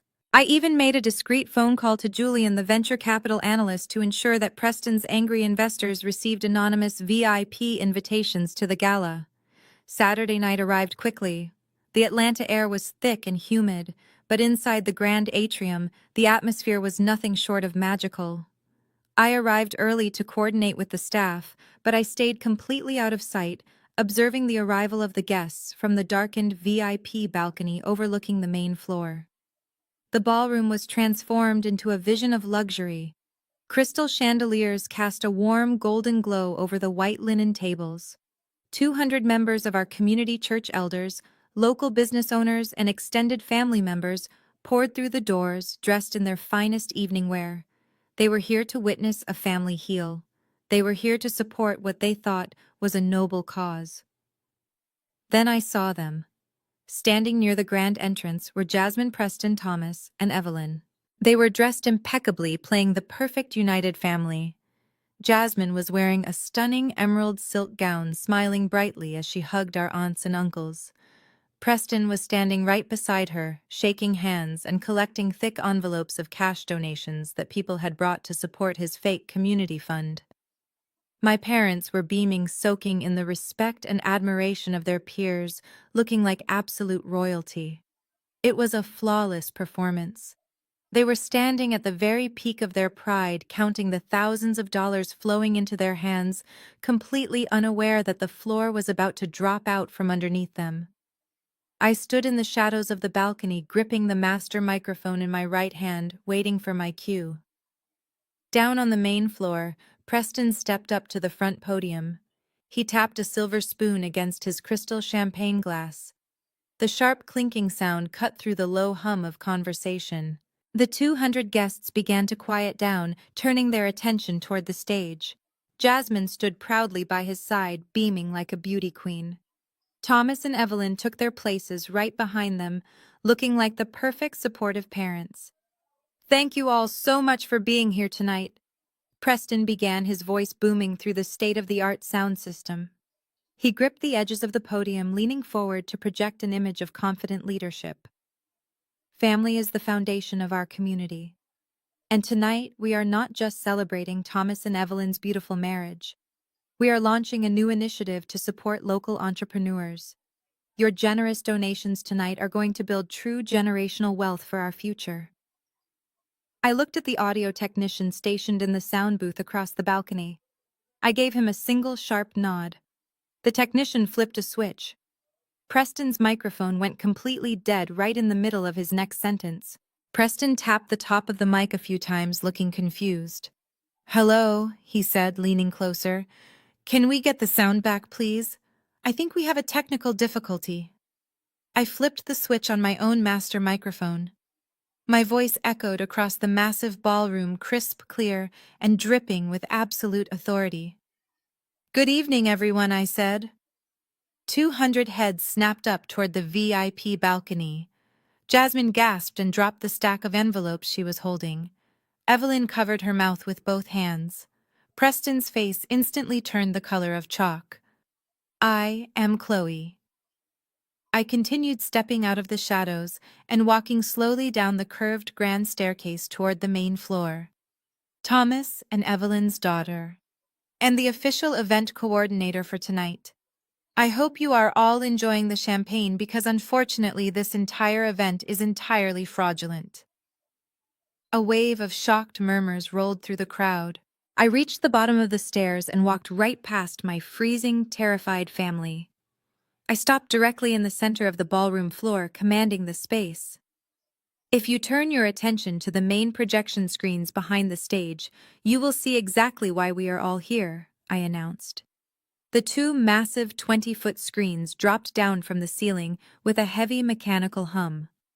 The high-definition projectors clicked on, illuminating the dark room with glaring white light. On the left screen was a blown-up copy of the forged mortgage documents. I made sure my parents' signatures and my stolen Social Security number were highlighted in bright yellow. "This shows exactly how Thomas and Evelyn stole my financial identity to bail out Jasmine's credit card debt," I explained, projecting my voice over the rising gasps of the audience. On the right screen, I projected Preston's offshore bank statements. "And this clearly shows the embezzlement of federal investor capital to pay for $75,000 in illegal sports betting." I clicked a button on my remote and the center screen lit up. Right in the middle, I projected the secret catering contract for tonight. "And this document proves that every single dollar you donated at the door was funneling directly into Preston's personal bank account to keep him out of federal prison." Complete chaos broke out in the crowd. The silence was entirely shattered by pure outrage. I looked into the audience and saw Aunt Valerie, the same woman who had texted me just days ago, calling me a disgrace. She was staring at the screens with her hand covering her mouth in absolute horror. Deacon Hayes was standing up, shaking his head in sheer disgust, glaring at my father. The tech investors who had attended, the ones Julian had tipped off, started shouting aggressively at Preston. Harrison, the lead investor, pulled out his phone and immediately dialed the police. Preston desperately tried to back away from the podium, holding his hands up to plead with Harrison, but the wealthy investor simply spat at his feet. As the legal contractor for this venue, I am officially canceling this event due to criminal fraud, I declared, speaking over the deafening noise. Building security has already locked the perimeter doors to prevent anyone from fleeing before the authorities arrive. For those of you who donated electronically, I have already intercepted the payment gateway. I refunded every single dollar directly back into your bank accounts an hour ago. For the cash donations, please see the security desk in the lobby to reclaim your envelopes. I turned around to face my family. They were completely surrounded by angry guests and approaching security guards in dark suits. Jasmine was sobbing uncontrollably. Her golden child facade was completely shattered into a million pieces. Realizing she was going down with the ship, she suddenly turned on her husband. She started hitting Preston's chest, screaming that he ruined her life and lied to her. Preston ignored her, staring blankly at the floor in total defeat. Thomas and Evelyn were clutching each other, looking completely destroyed. They looked around at the faces of their friends, their pastors, and their community members, seeing nothing but absolute disgust and betrayal. Their pristine social image, the thing they valued more than their own daughter, was dead and buried. Evelyn looked at me, tears streaming down her face, ruining her expensive makeup. "Chloe, please," she whispered over the shouting crowd, reaching a shaking hand out toward me. "How could you do this to us? We are your family." I stepped closer, looking right into my mother's terrified eyes. "You wanted me to host," I said, my voice steady and cold. "I hosted. Now get out of my building. The head of venue security stepped between us, grabbing Preston firmly by the arm. The flashing red and blue lights of police cruisers were already visible through the massive glass windows of the lobby, illuminating the marble floors. The officers marched through the front doors, pushing past the angry crowd to slap handcuffs directly onto Preston's wrists. Jasmine collapsed onto the floor, screaming as they read him his rights. I stood in the center of the ballroom, watching them drag my brother-in-law away, while the church elders turned their backs on my parents. The trap had closed beautifully. The truth was out for the entire world to see. And for the first time in my 35 years of life, my hands were finally clean. I stared at the name of the LLC printed in small black ink at the bottom of the venue contract. Apex Logistics Solutions. My heart pounded against my ribs, but my face remained an absolute mask of calm. My parents were sitting right across the table from me, holding their breath, waiting for my reaction. They thought they had perfectly disguised their massive financial grift as a simple apology dinner. They thought I was just grateful enough for their attention to sign my name and hand over my corporate discount. I slowly closed the heavy ivory folder. I did not throw it across the table. I did not stand up and scream at them for trying to make me an accomplice to federal wire fraud. Instead, I looked at my mother, Evelyn, and I gave her the warmest, most reassuring smile I could possibly muster. "You know what, Mom?" I said, my voice dripping with gentle understanding. "You are absolutely right. This family has been through so much stress, and we desperately need healing. A community gathering is exactly what we need to clear the air." Evelyn let out a loud, dramatic sigh of relief, pressing her manicured hand to her chest. "Oh, Chloe." She breathed, her eyes shining with fake tears. "I knew you would understand. I knew you would come through for us. We were so worried about the vendor logistics. You do not need to worry about a single thing anymore," I told them, leaning forward and covering my father's shaking hand with my own. "You two look completely exhausted. I want you to go home, get some rest, maybe go out and buy yourselves something nice to wear for the event. I am going to stay here and handle every single contract. I will manage the caterers, the decorators, and the guest list. Leave the entire production to me." Thomas stood up, looking like a man who had just dodged a bullet. "Thank you, baby," he said, his voice thick with relief. "God bless you, Chloe. We will see you this weekend." I sat at the tasting table and watched them walk out of the grand ballroom. They were walking arm in arm, their posture completely relaxed. They were undoubtedly congratulating themselves on successfully manipulating the reliable older sister one more time. They thought they had secured their venue, their caterer, and their getaway fund all in one easy conversation. I waited until I saw their car pull out of the VIP parking lot through the front glass doors. The moment they were out of sight, the warm smile vanished from my face, entirely replaced by cold, calculated precision. I picked up the ivory folder and my briefcase. I did not leave the building. Instead, I turned around and walked purposefully toward the restricted administrative wing of the grand atrium. The venue staff knew me well. I had orchestrated multiple high-level corporate galas in this exact building. I walked directly into the office of the general manager, Sterling. He was a sharp professional man who respected my work immensely. He looked up from his desk, surprised to see me. "Chloe," he said, standing up to greet me. "Your parents just left. They told my front desk that you were signing off on the community event to waive the deposit." "I am doing a lot more than waiving a deposit, Sterling," I said, sitting down in the leather chair across from his desk. "I am invoking my firm's master contractor clause. As of this exact second, I am taking complete legal and financial ownership of this event." Sterling's eyebrows raised slightly, but he sat back down and opened his administrative portal. The master contractor clause was a perk of my corporate rank, giving me absolute authority over any booking I attached my name to. "What do you need me to do?" he asked, sensing the serious shift in my tone. "I need you to open the payment gateway they set up for the ticket sales and donations I instructed." Sterling pulled up the digital file and turned his monitor slightly so I could see. My parents had already set up automated email invites with links to a donation page. The funds were slated to be deposited directly into Preston's Dummy, LLC. "Sever that connection immediately," I told him. "Delete the LLC routing numbers from the system. Reroute every single incoming ticket sale and digital donation into the venue's secure corporate escrow account. Lock it down so that not a single penny can be withdrawn without my physical signature."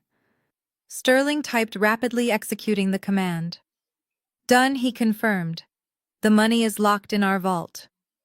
"Next, I need to speak with your head of audiovisual production," I said, reaching into my briefcase.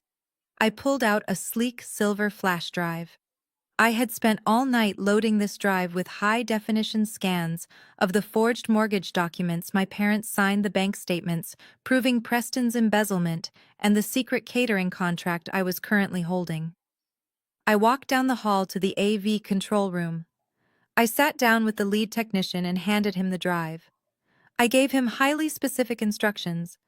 I told him exactly when to cut the microphone power on the main stage. I walked him through the precise sequence of slides I needed projected onto the massive 20-foot screens behind the podium. I made sure the contrast was adjusted so that every forged signature and stolen dollar amount would be crystal clear to every person sitting in the back row of the ballroom. Finally, I called the head of building security. I requested a private meeting in the loading dock away from the main staff. I handed him a printed list of the federal wire fraud statutes Preston was actively violating by hosting this fake charity event. "When the presentation begins on Saturday night, I want you to quietly lock the perimeter doors," I told the security director. "Do not let anyone leave the ballroom. We are expecting a significant disruption, and I do not want the primary suspects fleeing the premises before local law enforcement arrives." The security director nodded, folding the paper and sliding it into his pocket. "We will have plainclothes guards stationed at every exit, Miss Chloe. No one is getting out." I spent the next 3 hours finalizing the trap. I approved the floral arrangements. I selected the finest champagne for the toast. I wanted the illusion to be absolutely flawless, so that when the floor finally dropped out from underneath them, the fall would be devastating. When I finally walked out of the grand atrium later that afternoon, the Atlanta sun was beginning to set. I stood in the parking lot looking up at the beautiful glass facade of the building. For my entire life, I had allowed my family to dictate my worth. They had treated me like a workhorse, carrying the weight of their mistakes, while they showered Jasmine with praise. They thought my love for them was a weakness they could exploit forever. They had no idea that my professional expertise was a weapon they could never match. I was not just throwing a party. I was orchestrating a masterclass in accountability, and I had just locked the doors. Saturday evening arrived with a heavy blanket of humidity, but inside the main ballroom of the grand atrium, the climate was perfectly controlled, and the atmosphere was electric. I stood in the darkened VIP balcony, overlooking the sweeping marble staircase and the massive event space below. I was wearing a sharp, tailored emerald green suit that made me feel like I was wearing armor. I stayed completely out of sight, watching the doors open to the public at exactly 7:00. The turnout was massive. 200 members of our community poured through the gilded doors dressed in their absolute best. There were church elders in tailored suits, local business owners in evening gowns, and extended family members who had driven from out of state just to be part of the healing process my parents had falsely advertised. And standing right at the center of the grand entrance was my family. They were putting on the performance of a lifetime. Thomas and Evelyn were positioned at the front of the receiving line. My mother was wearing a custom navy blue silk dress, her hair styled perfectly. She was hugging people as they walked in, dabbing the corners of her eyes with a lace handkerchief, acting like a woman who had just survived a terrible tragedy and emerged stronger. My father was shaking hands, patting men on the back, and projecting the booming authority he loved so much. Right next to them stood Jasmine and Preston. Jasmine looked like she was walking a red carpet. She was draped in expensive jewelry, smiling radiantly, and kissing the cheeks of our older relatives. But the most sickening part was the mahogany lockbox sitting on a draped table right beside Preston. As the guests arrived, they handed over thick white envelopes. These were the cash donations the community was giving to support the fake local entrepreneur fund my parents had invented. I watched Preston accept envelope after envelope, his eyes lighting up with greedy relief every time a heavy stack of bills was dropped into the box. He thought he was actively saving himself from federal prison. He thought the black community he constantly looked down upon was going to blindly pay off his underground sports betting debts. I scanned the crowd and spotted a few faces that did not belong to our church or our family. Standing near the back of the room near the bar were three white men in sharp business suits. One of them was Harrison, the lead venture capital investor for Preston's failing tech startup. Julian had made sure they received the anonymous VIP invitations I sent out. Harrison was holding a glass of bourbon, watching Preston collect the cash with a look of deep suspicion on his face. Dinner was served at 8:00. A fleet of waiters brought out plates of prime rib and roasted asparagus. The room was filled with the sounds of clinking crystal and joyful laughter. My family sat at the head table on a raised platform, looking down at the crowd like royalty. They were absolutely drunk on their own perceived power and cleverness. At 8:45, the waiters poured the champagne for the toast. It was time. Preston stood up from the head table, adjusting his silk tie. He walked over to the lucite podium, positioned at the center of the stage. He picked up a silver spoon and tapped it gently against his crystal champagne flute. The sharp, clear ringing sound cut through the chatter of the 200 guests. The room gradually fell silent as everyone turned their attention to the stage. "Thank you," Preston began, his voice booming through the state-of-the-art surround sound system. He gripped the edges of the podium, leaning forward with a practiced smile. "Thank you all for coming out tonight. Family is the true foundation of our community." When Thomas and Evelyn asked me to help them put this event together, I was incredibly honored. Tonight we are not just celebrating their beautiful 40-year marriage and the healing of this family. We are launching a new initiative to support local minority entrepreneurs. Your generous donations tonight are going to build real generational wealth for our future. He paused, waiting for the applause. A polite clapping echoed through the room. My parents beamed with pride. In these difficult economic times, Preston continued his tone, shifting to sound humble and serious. "We have to stick together. We have to support our own. And the funds we raise tonight will go directly to ensuring that the next generation of business leaders has the capital they need to succeed." I looked across the balcony to the sound booth. The lead audio technician was watching me through the glass window waiting for my signal. I gave him a single sharp nod. Preston's microphone went completely dead right in the middle of the word succeed. He tapped the top of the metal mesh a few times, looking confused. "Hello?" he said, leaning closer. "Can we get the sound back, please? I think we have a minor technical difficulty." He tapped it again. Nothing happened. Then the heavy mechanical hum of the ceiling motors kicked in. The guests looked up as three massive 20-foot projection screens slowly descended from the vaulted ceiling right behind the head table. I reached down and grabbed my wireless master microphone. I flipped the power switch on and stepped out from the shadows of the balcony, walking over to the glass railing so every single person in the room could see me. "Good evening, everyone," I said. My voice echoed across the massive ballroom, crisp, clear, and dripping with absolute authority. 200 heads snapped up toward the second floor. Jasmine gasped so loudly I could hear it without a microphone. She dropped her champagne glass, and it shattered against the stage floor. Evelyn covered her mouth with both hands, her eyes widening in sheer terror. Preston's face instantly turned the color of wet chalk. He froze, gripping the podium so hard his knuckles turned white. "I am Chloe," I continued, my voice steady and cold. "Thomas and Evelyn's eldest daughter, and the official event coordinator for tonight. I hope you all enjoyed the prime rib because, unfortunately, this entire event is a complete criminal fraud." A massive wave of shocked murmurs rolled through the crowd. I turned my attention to the projection screens and clicked the button on my remote. The high-definition projectors blasted glaring white light onto the screens, illuminating the dark room. On the far left screen, a massive image of the forged mortgage documents appeared. I had used a digital highlighter to mark the forged signatures and the stolen Social Security number. "What you are looking at on the left," I announced, projecting my voice over the rising gasps of the audience, "is a forensic analysis of a fraudulent mortgage refinance. This document proves exactly how Thomas and Evelyn stole my financial identity 5 years ago to secure a $300,000 loan to bail out Jasmine's credit card debt." Evelyn let out a loud wail, burying her face in her hands. Thomas stood up, knocking his chair backward, looking around the room frantically, as if looking for an escape route. I clicked the remote again. The screen on the far right lit up, displaying Preston's offshore bank statements. And on the right, I continued, keeping my voice perfectly level. "You will see federal bank statements belonging to Preston. These documents clearly show the active embezzlement of federal investor capital.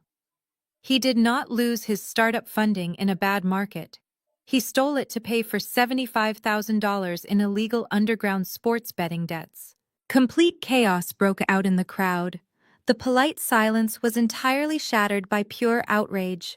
Aunt Valerie, the woman who had texted me calling me a disgrace, was standing at her table staring at the screens with her jaw completely dropped. Deacon Hayes was shaking his head in sheer disgust, glaring at my father with absolute contempt. I clicked the remote one final time. The center screen lit up directly behind Preston's head. It was the secret catering contract for the venue. And right in the middle, I declared, my voice ringing with undeniable finality, is the secret routing contract for tonight. This document proves that every single dollar you donated at the door or sent online was not going to a community fund.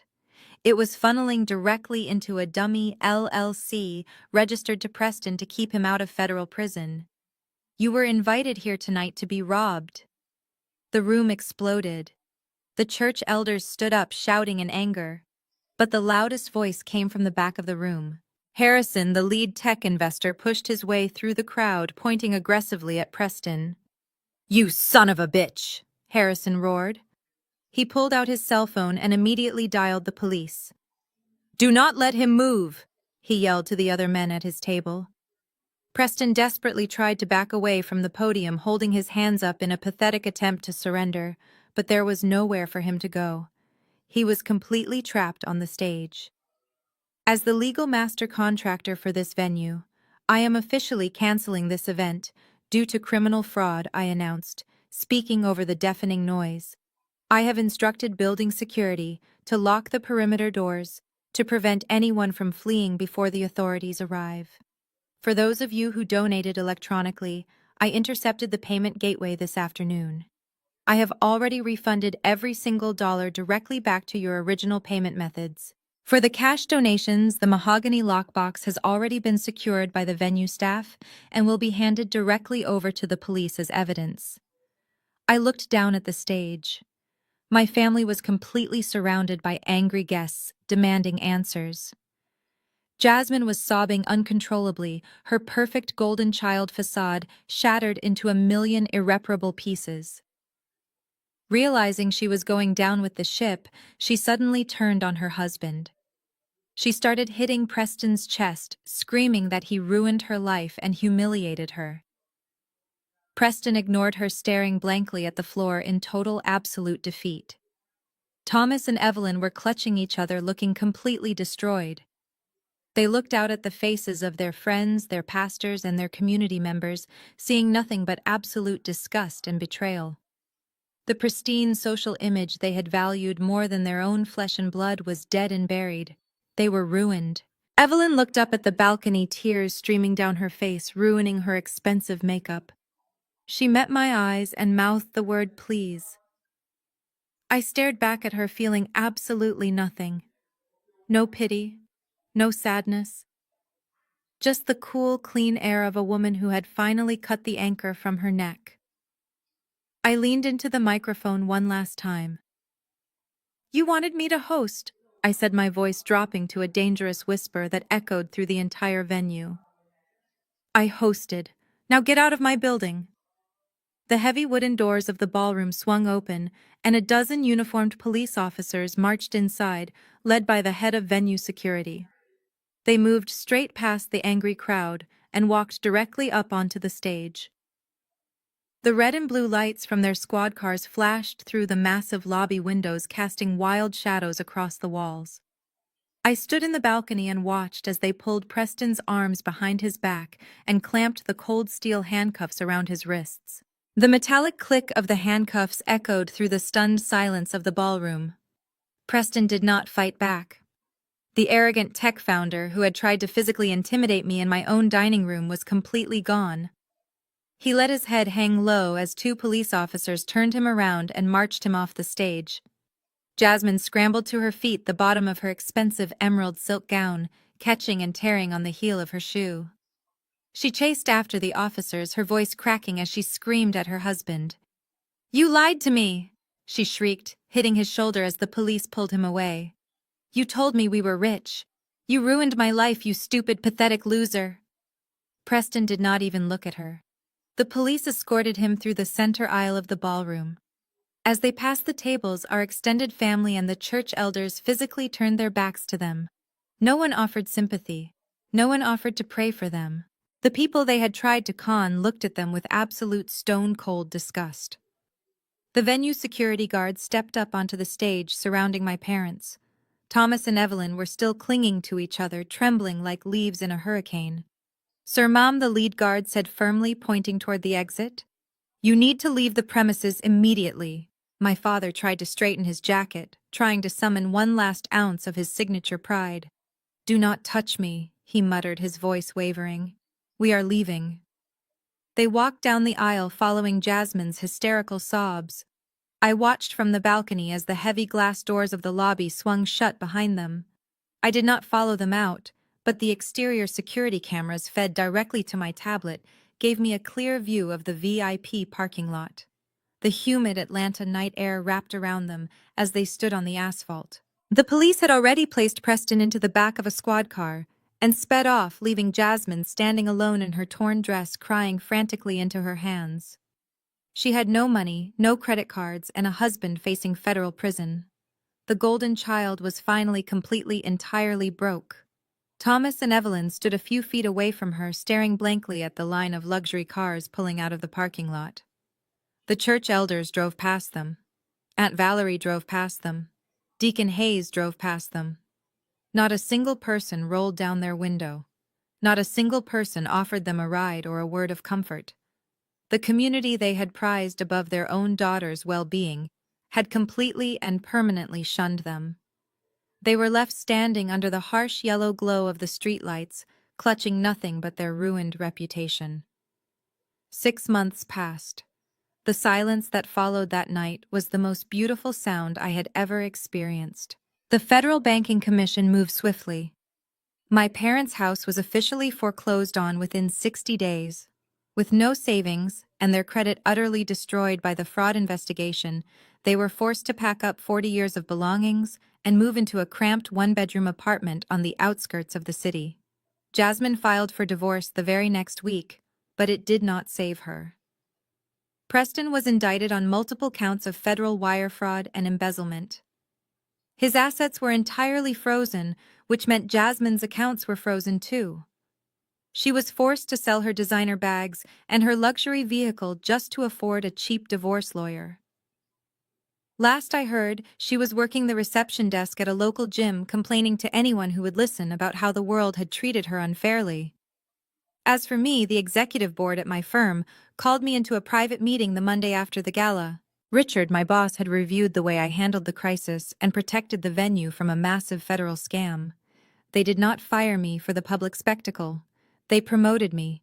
I was officially named the Vice President of Regional Hospitality. Which brings me back to my pristine self-funded townhome on a crisp Sunday evening. The house smelled amazing, exactly the way it did 6 months ago, with the scent of smothered chicken and collard greens drifting from the kitchen. I set the heavy oak dining table, adjusting the linen napkins and the crystal water glasses. But this time the people sitting around my table were not parasites. To my right sat Julian, the financial analyst who had warned me about Preston's collapse. Across from him was Angela, my mentor from the City Cultural Affairs office, laughing warmly as she poured a glass of red wine. Next to her was my best friend Keisha, a brilliant corporate attorney who had helped me navigate the credit freeze. There were no demands for money. There were no fake tears or gaslighting. There was only genuine laughter, mutual respect, and deep unconditional love. We toasted to my recent promotion, our glasses clinking together with a joyful, clear sound. I sat back in my chair and looked around the room. I thought back to the night my family had stood in this exact spot screaming at me. They had called me bitter. They had called me selfish. But the word that echoed in my mind the most was heartless. "You are completely heartless," they had shouted when I refused to break my own back to keep them warm. I took a sip of my wine and smiled. They were wrong. I had a heart, and it was incredibly full. I simply learned that protecting my heart from people who only viewed me as an ATM was the most loving thing I could have ever done for myself. I had burned their toxic world to the ground, and from those ashes, I had built a beautiful, peaceful life that was entirely my own. The most powerful lesson from Chloe's journey is that biological ties do not excuse financial abuse or emotional manipulation. True family is built on mutual respect, not parasitic expectations. Often the people who call you heartless for setting boundaries are simply mourning the loss of their control over you. It takes immense courage to stop playing the role of the dependable mule for a family that only values your resources, not your humanity. True liberation comes when you stop seeking validation from those committed to misunderstanding you, and instead choose to fiercely protect your own peace, dignity, and future. If you have ever had to cut ties with toxic